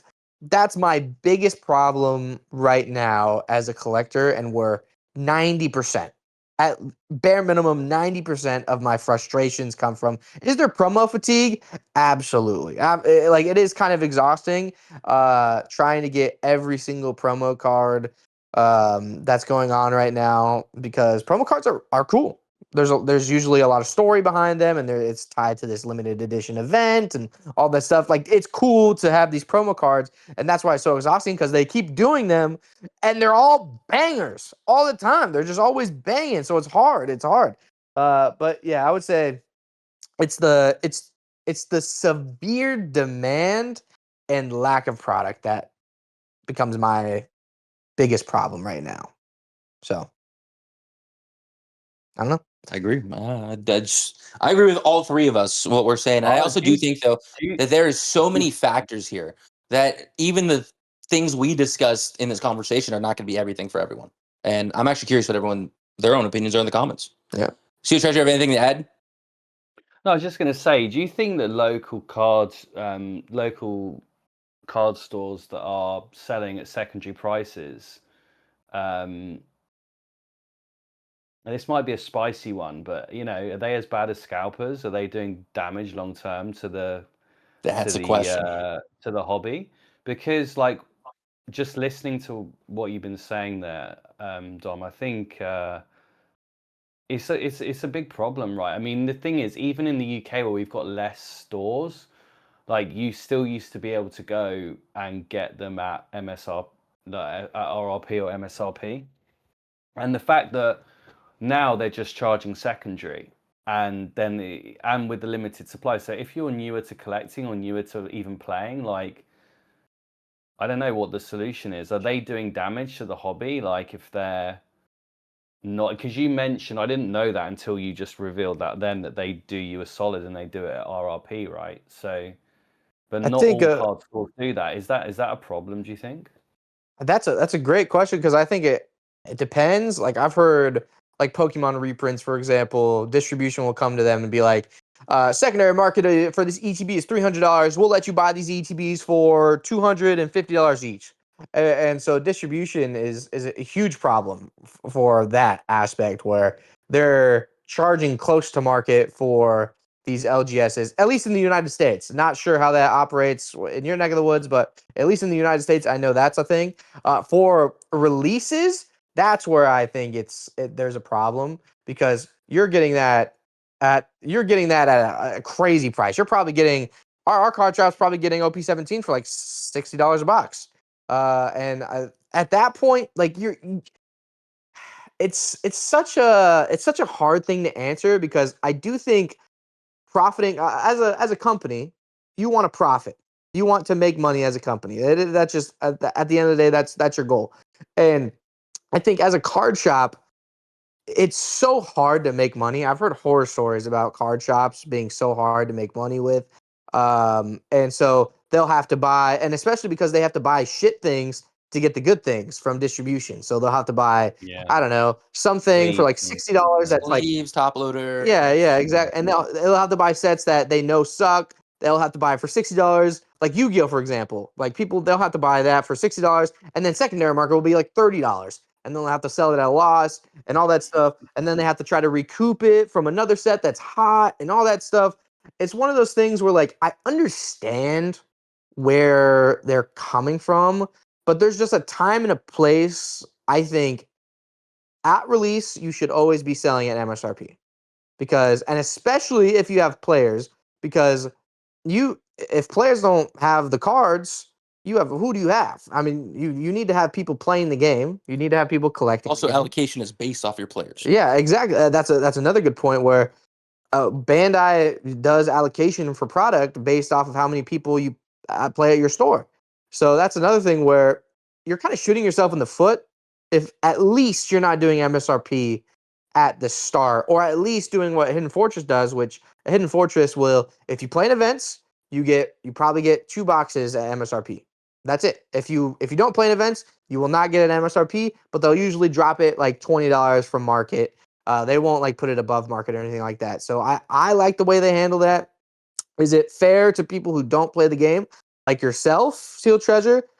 No, I don't think it's fair. But I think that's more of a problem coming from Bandai, where they need to print more. Like Bandai needs to print more.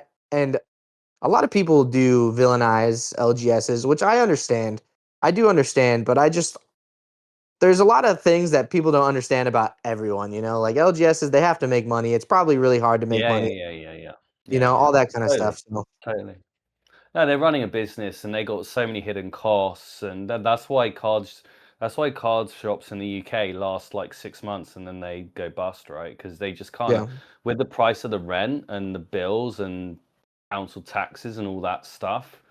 Plus, then for them to make any money on the cards, they've got to put it like 20-30% over market just to make their money, right? And then there's so few stores here that actually carry any kind of inventory of cards, and you can't really, the booster boxes just sell out so fast. There's very few stores in the UK that carry any kind of, and the only way they have it is if they price it so high. Like there was a new store that opened in Leicester Square in London, right in the opposite Harrods, which is like one of the most exclusive stores in London. It's kind of like I don't know what you guys have, like Macy's, or I don't know what the US equivalent would be, but it was like in a super exclusive part of London. And there's a new store that's opened, and there was like loads of product on the shelves, and I even saw like all the big content creators in the comments saying like, how are there booster boxes on your shelves? It must be so extortionately expensive that no one's buying them, because that's the only way they can keep products on there. Like for them to have a box of OPO5, they have to put it at like silly money for it to not go off the shelf, right? So yeah, and then they just put all the photos like with all this product, and everyone's like, oh my god, I gotta get down there. And then people get there and they're like, these prices are crazy. I literally can't buy anything. You've got OPO5 for like £1,400 when it's like £1,000. It's like $800, $600 over market. So but they have cost. They're in the most exclusive part of London. The rent is crazy, right? So I know there's a lot more to that. It was a bit of a tongue-in-cheek question because I know it's a bit of a spicy topic, that one.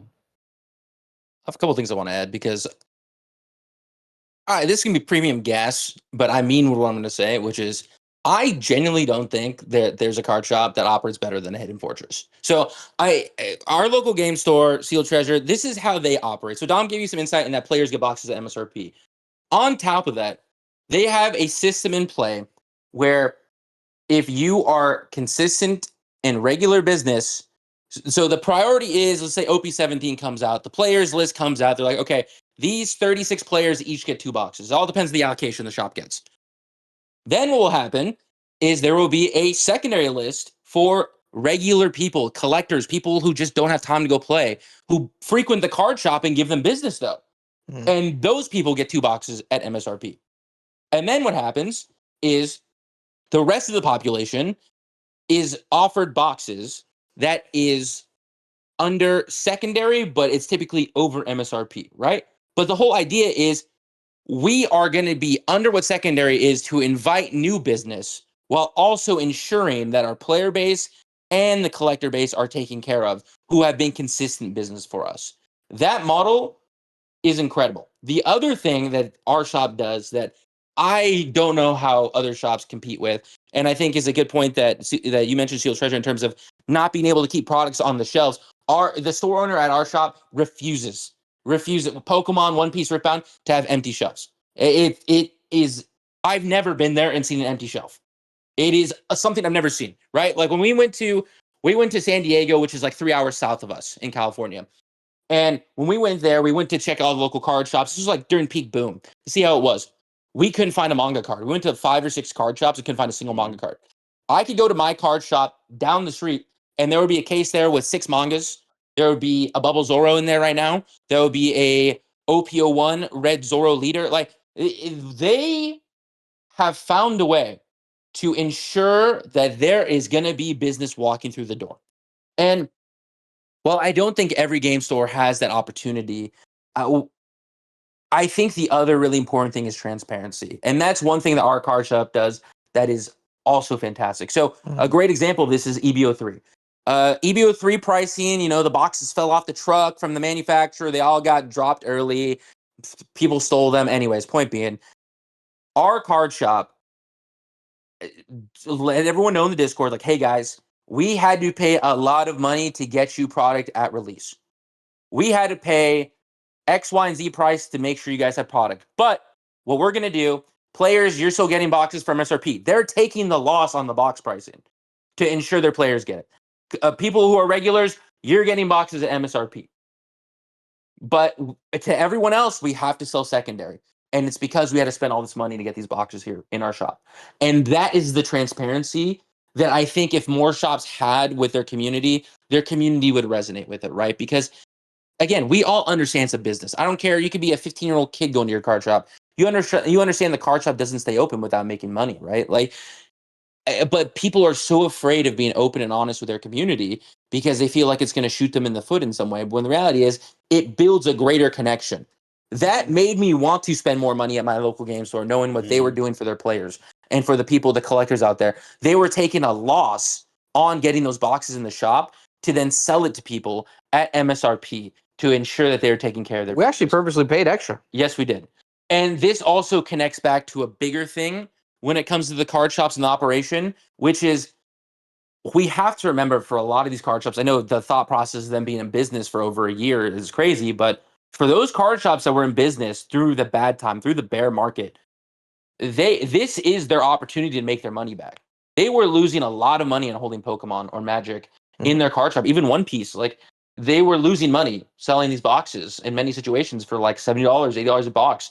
Was it a lot of money? Probably not. But like for Pokemon, for example, I know so many people out there who have distribution access now are like, I spent all this money during the bear market so I could have access to the bull market, and I'm gonna make that money back. So I do think it's a lot of times it's perspective, but the main reason why I want to have the discussion is what our card shop does that I wish more did consistently throughout the world is they do their best to give boxes at MSRP to the people who rightfully deserve it, the players who play locally and the collectors who come spend their money in the shop. But then they tailor the next steps they make as though they're recreating the market curve to what it's supposed to be, which is very fascinating, right? Because they're like, okay, Box pricing at release for OP17 is $250. We'll sell it for $200, $50 under a box. People are going to come in. They're going to buy the boxes. Wave 2 is going to show up. Wave 2 comes out. Okay, what's secondary market? Secondary market is $250. We'll do $225 a box. As those start to dry up, what's secondary now? $300. We'll do $250 a box. And they're never hitting secondary, but they're also following a progressive growth on what the prices should be for the box. So that is what I would love to see more card shops do. And from a business, again, from understanding the business model and perspective, I think if card shops are just more open and honest with their community, I think more people would understand. So Yeah, I agree with that. I think just on this point, I want to say one quick thing. What you're talking about is something like that I experienced in One Piece very early on, and it has disappeared now. And there's something magical about it, right? When I first started collecting One Piece, and this is how I knew there were collectors. You won't believe this.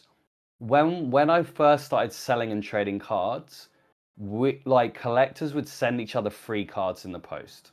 We would literally send we do cards that. on top, Mhm. right? And that would happen so frequently. And I'm not talking about bulk. I'm not talking about like random SRs. Like people would send each other real cards as well. So if you sold something for 20, you'd give them like 3 or 4 cards. And it was just like a rule that, and everyone was doing it. And then I started talking to people and we became friends and then we started collecting. That was just through online, through selling stuff. Like that's what you're describing, that little bit of magic there that you have. And so you said, guys, that you wanted to pay more. You paid more because like they built your trust up by doing that.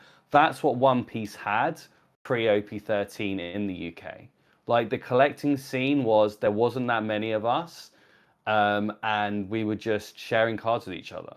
And we would just send each other cards. Like you'd buy the card and go, oh yeah, I dealt with you a few times. Here you go. I'll send you like 3 or 4 other things.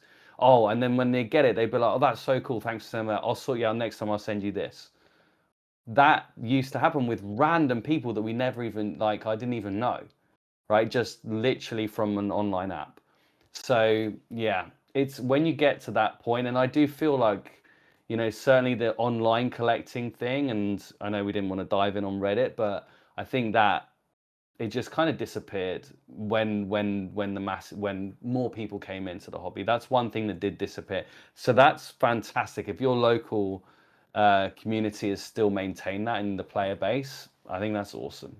I think that's awesome. It is amazing. It's absolutely amazing. And it's the main reason for why we do our absolute best to garner growth in that community, because that card shop deserves it. And we say it every time. We are not sponsored by them. This is not paid promotion. Dom and I, when we first got in the hobby, we went to several card shops throughout Southern California, and they were all terrible. And then we found this card shop, and because of our exposure to bad card shops, we're like, this is where we want to spend our money. And this is why we will always recommend them, because this is how they operate and they deserve it. It's gonna make it sound crazy, but we moved here because we did. We literally full disclaimer. We actually moved like 5 minutes away from the card shop because of this card shop. Literally, We used to drive an hour each way to this card shop before we moved over here. Yeah, we used to live. Yeah, we used to live about an hour away from the card shop, and then our lease ended, and Nick and I were trying to figure out where we wanted to live, and we were like, "Well, this card shop that we love so much, you know, what if we move closer to it?"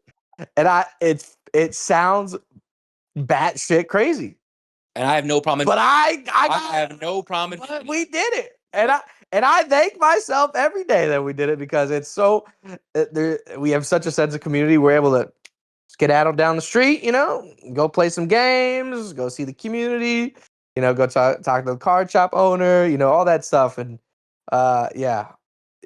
That's super We cool. can't sing their praises. I think it actually really focuses on what Steel Treasure said about the magic that comes with this community, right? Like when you get people to move closer to you or your location, you're doing something right. For sure. You're doing something right. Yeah. Okay, so now I want to ask you guys a question. 2 more questions here. First question is this just the norm now? Steel Treasure, you want to start us off? Do you think this is the norm now? Or do you think things will get better? No, I don't think it's the norm. I think that attention is king. It's like that's the whole thing, and I think that One Piece is here to stay, and I think that it's not going anywhere, and it's going to be around for the next who knows how long. Definitely, I can see longer than more than 5 more years. But I think that the attention will dissipate. There'll be a new shiny thing that isn't necessarily even the TCG space. And I don't think it's going to be like this year. It may not even be next year, but I think things will change. I could see it as being as soon as a year's time, but it could be more than that. I don't know. I know everyone's like, oh, it's been like this for two, and people talk about bull runs and bear runs, and I don't really want to get into that, but I do think that eventually a lot of people that are not are just speculating a little bit. As soon as this goes cold, they will just panic and get out, or they're over leveraged, and then we'll see a dramatic drop off, and then product won't be as hot. There'll be a couple of bad sets, and then I think things will go back to some sort of normal, and then yeah, we'll see what the landscape looks like. But I don't think it will. The brighter the light shines, the darker the shadow it casts. Right? At the end of Wow. the day, Holy fuck! I gotta put $1 in for that one. That one. Oh, if that's the something sealed is treasure burning, method. if something is burning brightly like this, it's gonna find some challenges, and we haven't seen them yet. We haven't seen them for a long time. Like it was before OP12, OP13, it wasn't like mass market. Now even when I walk in London, there's like collectible stores selling like Luffy pops and all sorts of stuff. Like it's becoming mainstream because it's the new fad and the new thing. But the hardcore player base is the strength of the whole TCG in my view, and I don't think that's going anywhere from what I hear. And also the collecting space, the core collecting community will stay. But I don't think that it is. I don't think it's sustainable as bright as it is. Like I said, I think that there will be some downtime in the next couple of years. And I think at that point, product will go back to being more available again, and you'll be able to get stuff at MSRP. And I think it will still do the normal thing where 3 to 5 years it will. This is what Pokemon collectors can't understand, right? Every podcast, they're like, One Piece is too hot. How can something like be $300 or $400 at release? It doesn't make sense. Like it took Pokemon 20 years to get like this. Like they're not getting their heads around it. And I think there's a lot of smart people out there. I think that if you look at Rudy and some of these other guys, they've been there, they've done it, they've seen it. I think there will inevitably, eventually, it will cool off. Is it normal for this year? Yeah, but I think it could change. I totally agree. I actually do think I think eventually we'll get back to like the 140, to $160 a booster box in the future. I think once people can't make easy money, I think it'll be a cascading effect of I think a lot of people who buy the stuff nowadays are people who are looking to flip different things. And I think those people, once they can't make money, they're gone. They're absolutely gone. And then once those people are gone, prices start to cool off. The people who don't really care about the IP, but are investing in it, but don't really have a strong kind of passion for it, I think they see prices drop down. They probably lose confidence. They're probably gone next. And then I think all these different things maybe combined with Bandai printing more in 2027, they start getting a foothold on what print numbers should look like, and we start seeing more available product. I think all those things can combine together to give us something beautiful, which is MSRP. And I think we will see that again. I think there will be a lot of things that happen together in tandem, and I do think we will get back to a place where things are affordable again. There's not as many bad actors in the space. There's not as many people who are here for the short term. And I can't wait. I can't wait for that day because, like I said, I look back to when Nick and I first got into the card game and some of the most fun that I've ever had. Yeah. Yeah, and I think Seal Treasure hit the nail on the head. Besides I don't know, was that off the cuff with that analogy? That thing blew my mind. Anyways, about the brighter the light, the dimmer, like the dimmer the shadow. But anyways, I think he hit the nail on the head when he said, "This is the new norm now, Yeah. but it's not the new norm forever." Yeah. And I'm very curious to see what the card game looks like when it inevitably has that run of Perfect Order, Chaos Rising into Pitch Black.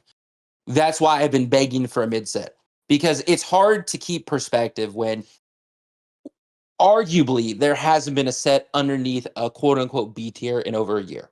It's of course it's going to be hot. So we'll see. I think we'll definitely see, and I think that moment when we have a mid to lower tier set, God forbid it goes back to back, I think that might be the moment. So time will tell.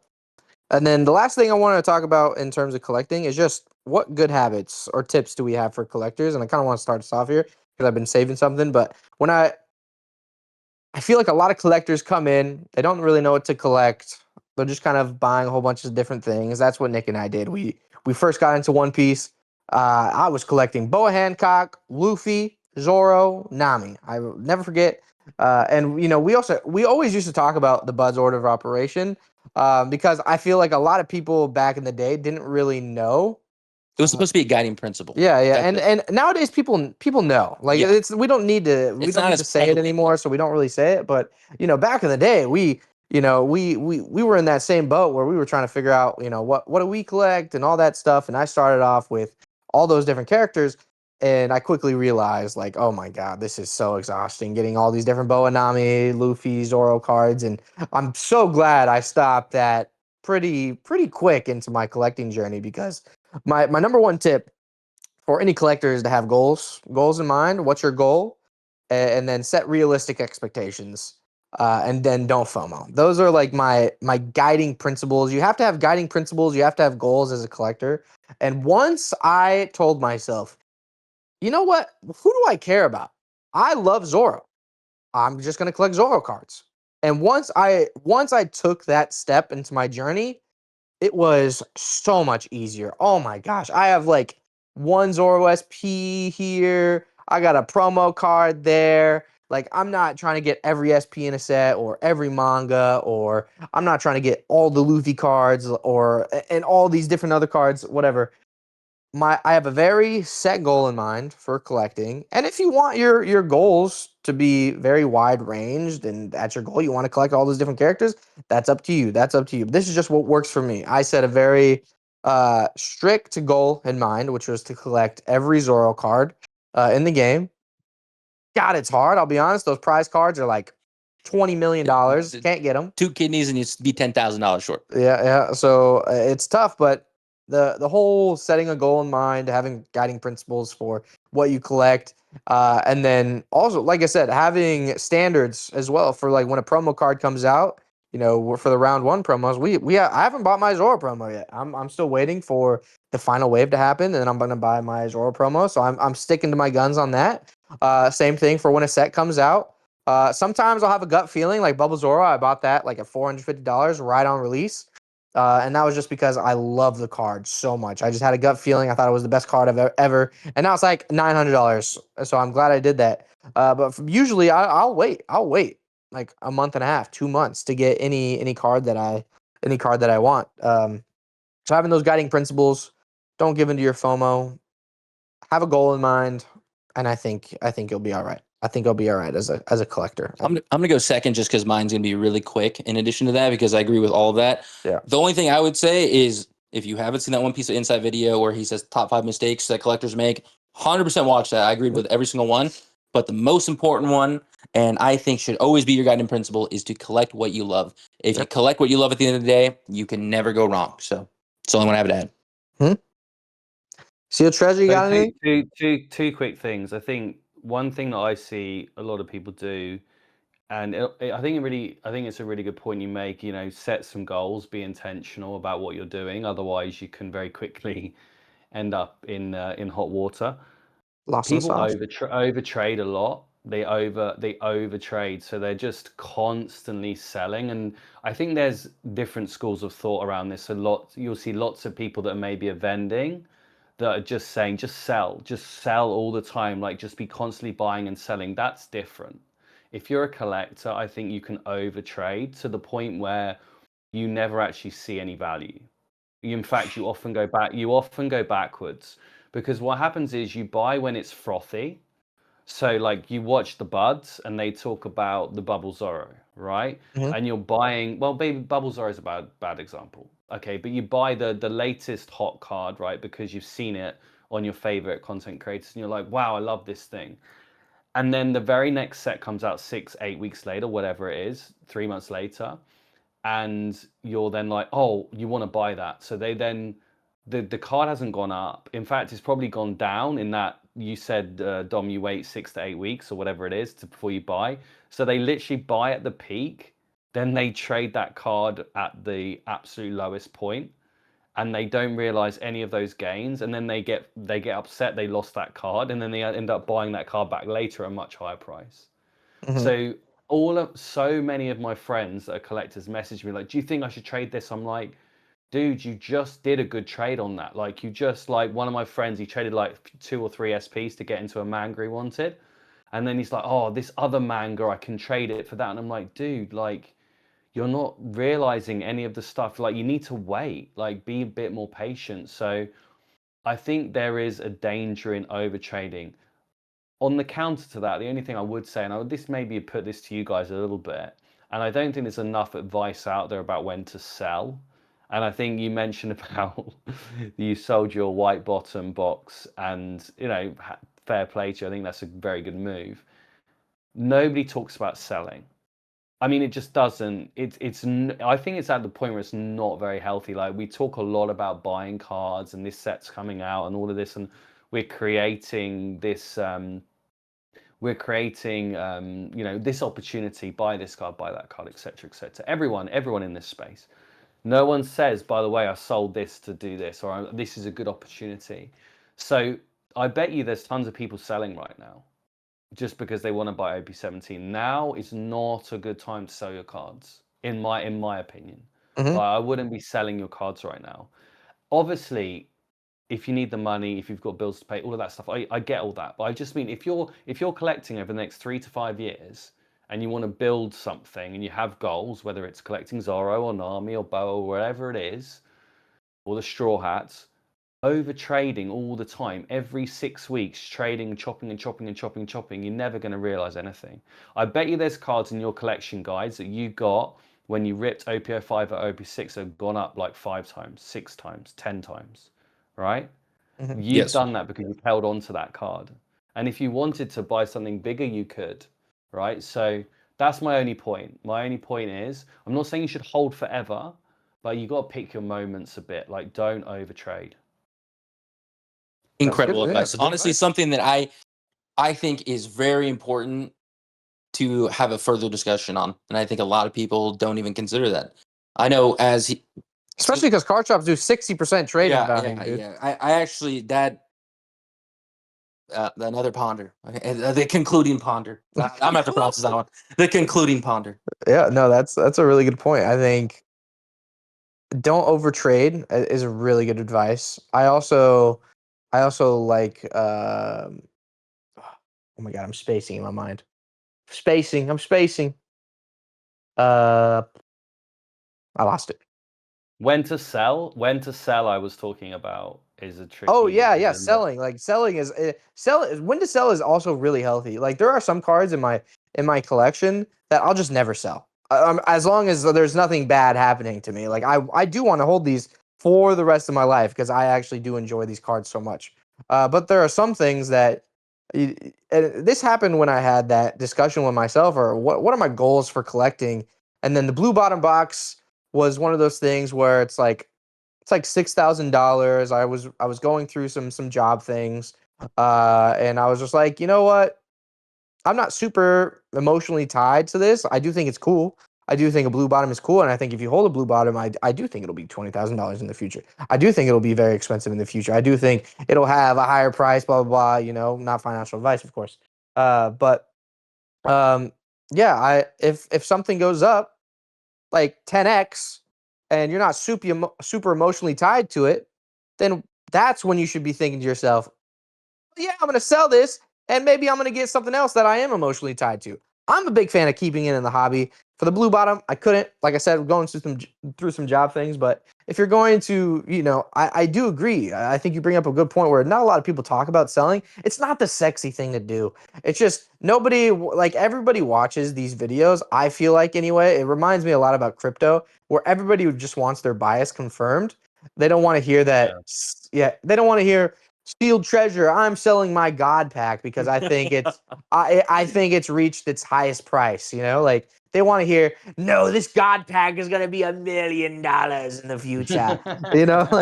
Like that's what they want to hear. So it's not the sexy thing to do, but I do think it's important to have that conversation of people should be selling in a hot market. If it's life-changing money, fuck yeah, sell some stuff, pay a bill, grab a card you like. Nick is having this journey right now where he's trying to figure out like what cards he really is emotionally tied to. And I think a lot of people could benefit from having that discussion with themselves, because then they can go for cards that they like and sell cards that are at a high that they don't really care about. It's a whole journey. And this is going to be the only thing I'm going to add, which is you need to have a friend like this guy next to me on my left, because I am so much of the opposite in that I always have the thought process, I can't sell this thing. It's going to go up in the future.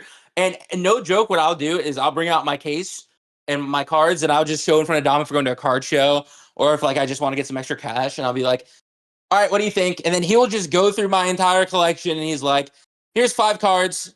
Sell them right now. It makes absolutely no sense. And then I'll try to make an argument out of emotion. And he'll be like, dude, this card just 10x. Like, just sell the card. If you don't want it and you don't care about it, get something you do want and care about. Yeah. And that resulted in me getting my top 16 Zora. Was off of him doing that for me. So it's like, I also do think it's important to have people who can call you out on your bullshit, like me. Like Dom calls me out. So I appreciate you for that. I think the thing with cards, though, just final point on this, you start to get emotionally attached. I remember, just to give you one example, when I bought this Luffy SP from so good. That one's so good. That's a great card. Right. I when I bought this, like it was about 120 US, something like this. Like I remember when I posted this on Reddit, people like ripping me, going, "You're stupid. That's so expensive for an SP. That's gonna go to that's gonna be worth nothing." I remember getting ribbed about this, and I think these go for about 500 or 600 US now, maybe even more. I think it's a solid 5x, and I was like not massively attached to this Luffy. But now every time I look at it, I'm like, I really like it. It's like one of my favorites. You have to name that. Thing, right? I should just sell this, right? It's gone up 5 times or 6 times. I should sell it, and then I could buy something else, right? But maybe this is a video for another video, right? But I think that emotional attachment, as you see the gains and the card grows, it becomes hard to leave your collection, right? It's weird. Absolutely. It's a weird phenomena that happens, but anyway. Yeah, we're gonna have to. That is officially gonna have the name "The Fuck You Reddit Luffy." By the way, that's you're welcome for that one. I'll say it. I'll say it. Yeah, no, I completely agree with that too.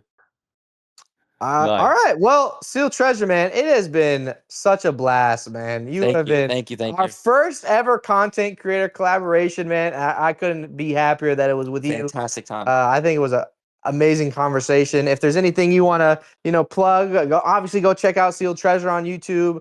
Phenomenal, amazing videos. Really has you pondering all the time. But Sealed Treasure, if there's anything you want to plug yourself or talk about before you dip out, I just want to say it's been a pleasure, man. Absolutely. Yeah, look, guys, it's been an absolute pleasure. And look, I think you guys are quickly becoming the one-stop shop for all One Piece content. So absolutely loved watching you, and continued success. And look, maybe we should do it again. There's so many topics that we haven't covered. So like maybe a teaser for the next video, but Beckett 9.5s want to talk about that. Black Labels want to talk about that.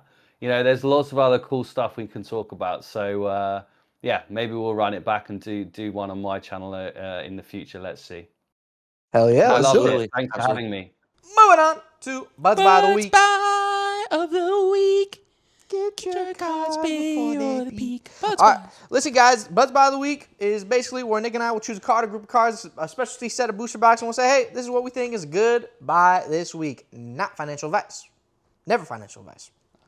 I actually missed that cue this time. I'm sorry. I was pulling up my Buds by the Week. I got it, man. It was a very important one. I got it, man. All right, Nick. All right, we're going to make this short, sweet. I almost said something inappropriate. Actually, I'm gonna say it anyways, and you can edit it out if it's cringe. It sounded like Sabrina Carpenter, bro. Anyways, God, she's hot, bro. yeah, she is. She really is. Anyways, Buds by the week this week for me is going to be the Chinese Sanji Treasure Rare. I think this is the greatest Sanji card ever created. I don't think it's close. The most iconic scene of Sanji. When I was thinking about it recently, Bingo. I thought to myself, I was like, who is my favorite One Piece character? Don't you fucking dare, dude. This assumption is just so crazy. Anyways, okay. It was not going to be Sanji. What I was going to say is I don't have a favorite character. I have favorite moments for every character. Every character has their flaws and their strengths. And it's the flaws that oftentimes kind of make me not able to fully connect with the character, if that makes sense. So, like, Luffy being an absolute airhead is like, bro. Yeah. Zoro, the whole... You got nothing on that one. I mean, yeah, I do. The guy is literally an alcoholic who he can't walk straight 90% of the time in the right direction. So, I mean, let's call it how it is, man. Sanji obviously being the simp. I have favorite moments for characters. And so we just had this whole discussion with Seal Treasure, which again, shout out to Seal Treasure for being here about for me. I like to collect things that give me memories, and that, looking forward, is moments in the game. And that Sanji Treasurer, the Chinese version, it is, I think, the most iconic Sanji scene in the entire anime. So I had to get it. It's an exclusive only to China. I actually just bought one the other day. Lowest listed on eBay, $500 right now. And the reason why I bring this up is that throughout the last couple months during the boom, I mean, I've been tracking this card for a while. I sent Dom a question about a month ago saying, like, hey, should I pick this up when it was $600? It's dropped. It's dropped pretty substantially from where it was at. But when you think about just how rare this card is, it will blow your mind. Take a guess what you think a PSA 10 pop count is for this card. Chinese 137. 149, dude. I don't. Dude, This guy's correct. Chinese, so PSA 10 on this card, 149. This is a card that was released in OP08. I was about to say, do you know what's set? In the simplified Chinese version, it's impossible to find. I have never seen this card in person. Never once. Yeah. And lowest listed PSA 10 right now on eBay is $1,500. The last sale was $1,350 PSA 10. So we're seeing an over 2x multiplier in this between a raw card versus PSA 10. I always keep it transparent. If you're going to see a recent sale that happened in relation to this card and it was best offer accepted, that was the one I purchased. I purchased it for $450. So I think that card is a steal. That's a 3x. I think that card is a steal, and I do think, given the low pop rate, how iconic this moment is in the anime, and for Sanji's character and his character development, it was a no-brainer for me, and I'm very happy that I got that card. Bro, that was a Sanji Orifon moment. When he finds out where Nico Robin's going, man. Absolutely. Bingo. That's just fun. It's so good. It's so good. Okay, my Buds Buy this week. Last week, I didn't even have a Buds Buy. And then there was someone in the comment section who was like, well, during this downturn, Now's the time to have a Buds Buy. now's the time to let us know where the hottest deals are. And you know what? I was thinking to myself, you know what? There are some cards. So, I mean, you guys know that I look at my Zoro cards. You know that I look at my Zoro cards every single day.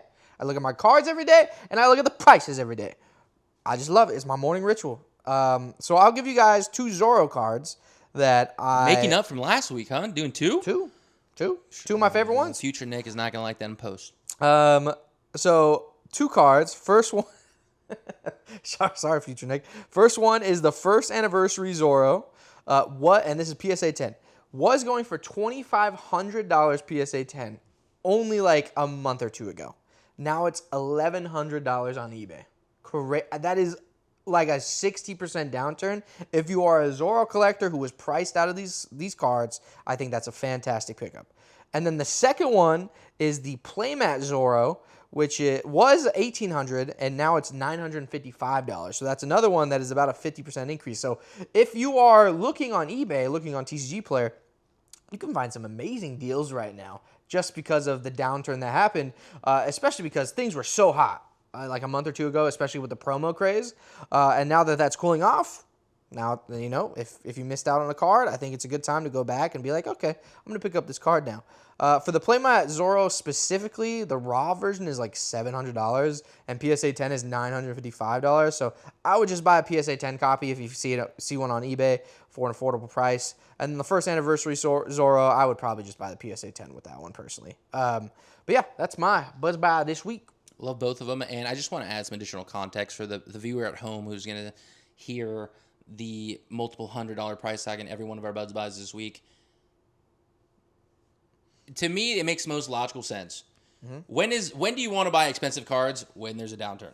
When do you want to pick up more unique, affordable stuff? When everything's going super hot and everyone's ignoring the super affordable stuff. Yep. So I'm not saying that we're just going to be pumping out $1,000 cards every week anymore moving forward, but if we're talking about affordability, this connects directly with what we said about the importance of getting liquidity in the times when you feel like you're being priced out for this buying opportunity. So, not financial advice, but sorry, not sorry.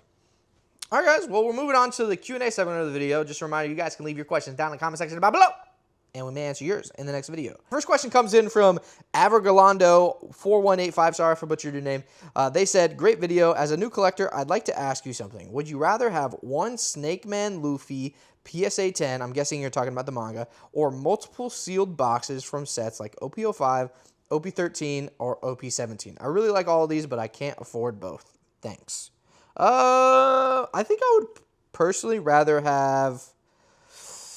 I do think Snake Man is actually really cool manga, but I think I would rather have anniversary sets sealed in my collection.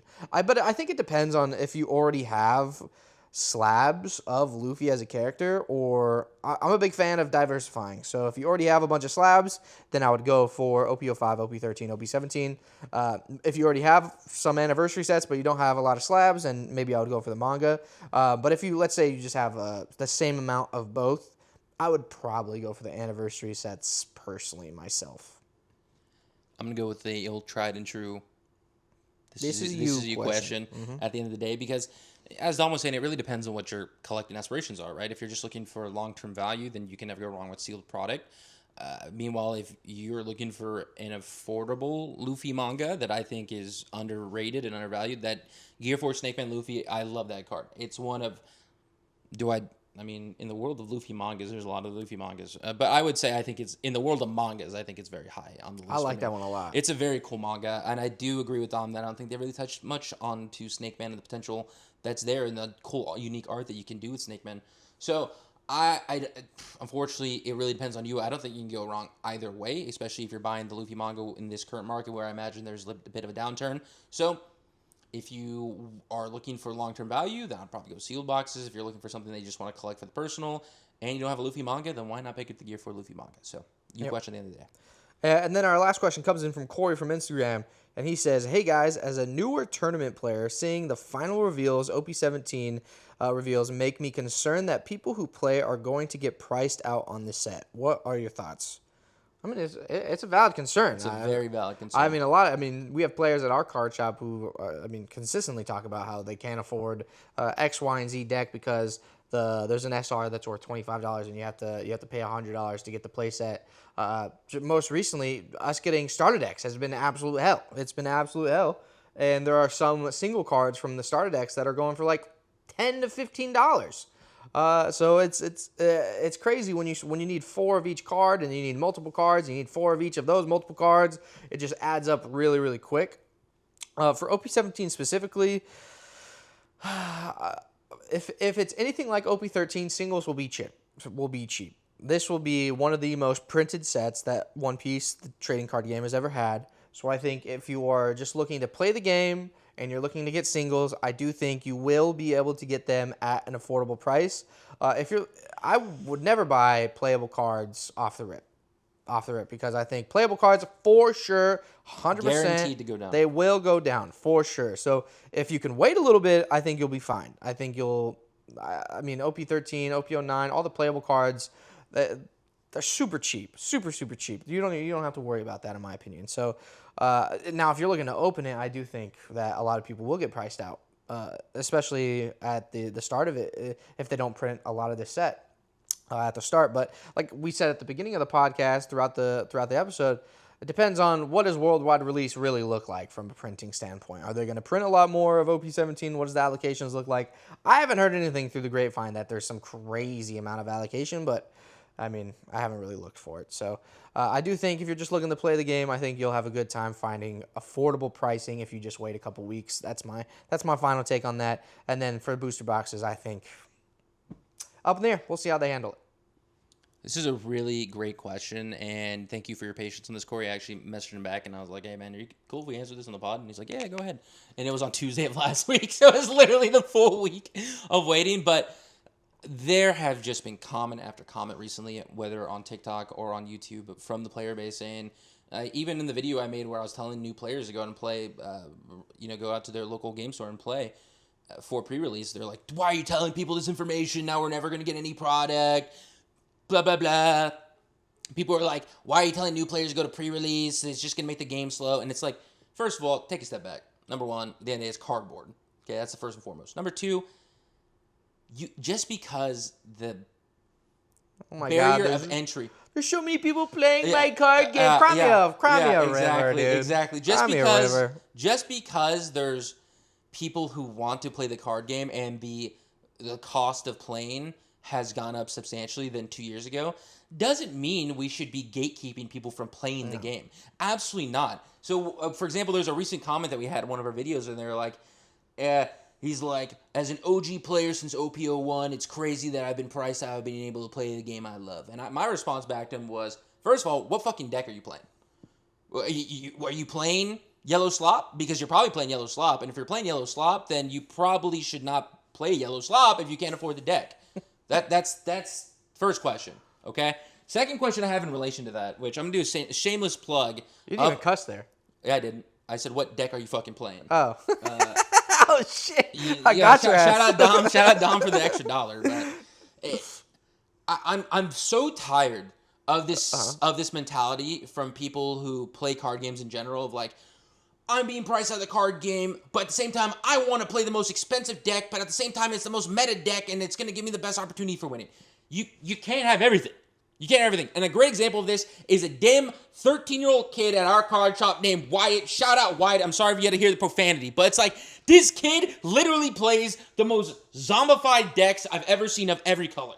Like, he just plays what he can afford. Mm-hmm. And I'm going to say this. If a 13-year-old kid can do that, what's stopping you from doing that as well? Like, you can't have your cake and eat it too, right? Like, you can't bitch about feeling like you're getting priced out of a card game while you also want to play the most meta card game and get alt arts for it that is going to be very expensive. Yeah. Like, and again, this is going to be a shameless plug to the Play channel, but I really appreciated reading some of the comments on the Play channel, and someone was like, thank you for giving me new perspective to Green Zoro, because that deck is not expensive to buy. The most expensive card is the Perona Searcher at like $7 a card. You could get a non-alt version of that deck for sub $50. But no one's playing Zoro. Why is no one playing Zoro? Because, well, Zoro's not that meta. It's not very good right now. I want to play S-tier deck. I want to play Goofy, BY Teach. I want to play BY Nami. I want to play Pinel. Okay, if you want to play those decks, then you have to pay the cost. And I'm not saying that as a justification. We just went on a very long discussion about how Bandai needs to be printing more. They need to prioritize PRB sets in order to get players some reprints. But at the same time, let's pump the brakes on this shit of like, I can't even play the card game anymore. It's impossible. You can literally spend $5 and play Emu. $5. You know what? I'll use the third one. Fuck it. If three people, if you want to play the card game, message us. We'll send you a full Emu deck for free. For free. We have so much OP13 bulk. We give bulk away like it's damn candy around here at our card shop. If players need something they know who to go to, we're the bulk guys. Yep. And that's because we opened up a bunch of this product. We want our player base to be able to be taken care of. We want these people to play stuff they want. But at the same time, there has to be some reasonableness, right? There has to be some understanding that, look, you can't complain that you're getting priced out of the hobby and then want to play a $300 deck. I'm sorry. You just can't. And honestly, you know what? I'm not sorry. Get over it. I think playable cards should always be cheap, I will say. Like, I do think playable cards should always be cheap. We're kind of on a tangent about the whole gatekeeping thing. And, Corey, this was not directed at you. Absolutely not. I just want to be clear. This was more so triggered by a lot of comments, most notably about Yeah. this came after the Corey comment in Instagram, but so many people talking about on our TikTok of the new players shouldn't go to pre-release. These people don't know what they're doing. They're just Yeah. gonna take our product. Yeah, I understand people their perspective of gatekeeping the card game away from like investors and collectors and stuff like that because their point is always well, this game was meant to be played, and I get where they're coming from. I understand. I don't agree with it, but I get where they're coming from. They just want to play the game and it's hard to do it. But when you start gatekeeping people who want to play the game, that's when it's What are like we doing? we've lost the plot. We've lost dude. the entire plot. We've lost the plot. The man. plot is literally 10 miles behind us. We shouldn't be gatekeeping people from playing the game. We should be screaming to Bandai to increase the amount of tournaments going on, to increase the amount of people who can participate in tournaments, all that kind of stuff. But yeah. And on the flip side, we should be embracing new players. And this is why, if you've been playing the card game for a while, be a mentor to these people. Usher in these people. I mean, the quote Shanks here, usher in the new era. But it's like, we should never, as a community, and I always frown upon people who are just assholes at locals. I hate it. I call people on their bullshit all the time. Like, it's very cringe. But it's like, as a community, we should all have the perspective that we just want to see the card game grow. And if a new player shows up and they don't know what they're doing, then help them out. Okay, you're probably still going to win the game anyways. I know everyone wants the winner Lego Luffy, but it's like, what is there to gain from just being an asshole to somebody? And the answer is there's nothing to gain. And if you're a new player, as people who were new players who were afraid of going to our local community for that exact reason of like, you're going to deal with a bunch of assholes, 99% of the people are just like us, and they want to help you. They want the card game to go. They want more new people to show up to the locals because people don't want to play against the same 5 people. It's not fun. While Dom and I may joke around at times of how like we wish the days went back to when we had 10 people at locals, the reality is I've gotten substantially better when I'm playing against the players I am and there's 30 plus people at locals. It's more so like a time thing of like, we used to leave locals in 2 hours and now we're leaving locals in 4 hours every time, which I mean, that just comes with more people showing up. But we will never, if you're a new player and someone tells me they're a new player, the first thing I do is if you have any questions or you want to take back a play at any time, let me know. I have no problem. And I really just want to make sure I'm answering this question in relation to newer players feeling like they're getting priced out. While that might be the case at first, the key is finding a really good LGS. We've gassed up our LGS many times throughout this video, but while you're a new player now, in 2 months from now, you're going to be a regular. So the key is just to keep getting reps and keep going, keep making your face known, make connections in terms of, I hate using the network word, but just talk to your people in your local community. Talk to your local game store owner if you've never had a conversation with them. And just show that you're a genuine person. And before you know it, you'll be getting boxes at MSRP. Are you going to get a case at MSRP? Probably not, but you'll be able to get something. So. Yep. All right, guys, thank you so much for the questions. This has been a great episode. Fantastic. First collaboration. First collaboration with a One Piece content creator. First collaboration, yeah. Yes. Yeah, so, I mean, it's been an amazing episode. A lot of pondering. Dude, that quote about the Bride of the Light. Off the dome, dude. I still got no Seal Treasure did off the top, man. Because that had to have been, bro. It actually. What do you think? You had it written down on the side, I'm bro? gonna lie, bro. I was buried in this couch on like 3 different occasions. That sounded very paused, so I'm gonna say pause at that. I buried you. Oh my god. Anyways, as always, guys, thank you for spending roughly what I believe is an hour and 47 minutes with us. The Buds and Sealed Treasure. For talking about something we all love, being the One Piece trading card game. As I was like to say in the last 15 seconds of the video, there's going to be 2 playlists here. One loves to be the beginner series where I do my best to teach you everything you need to know when it comes to playing the One Piece, or when it comes to collecting the One Piece trading card game.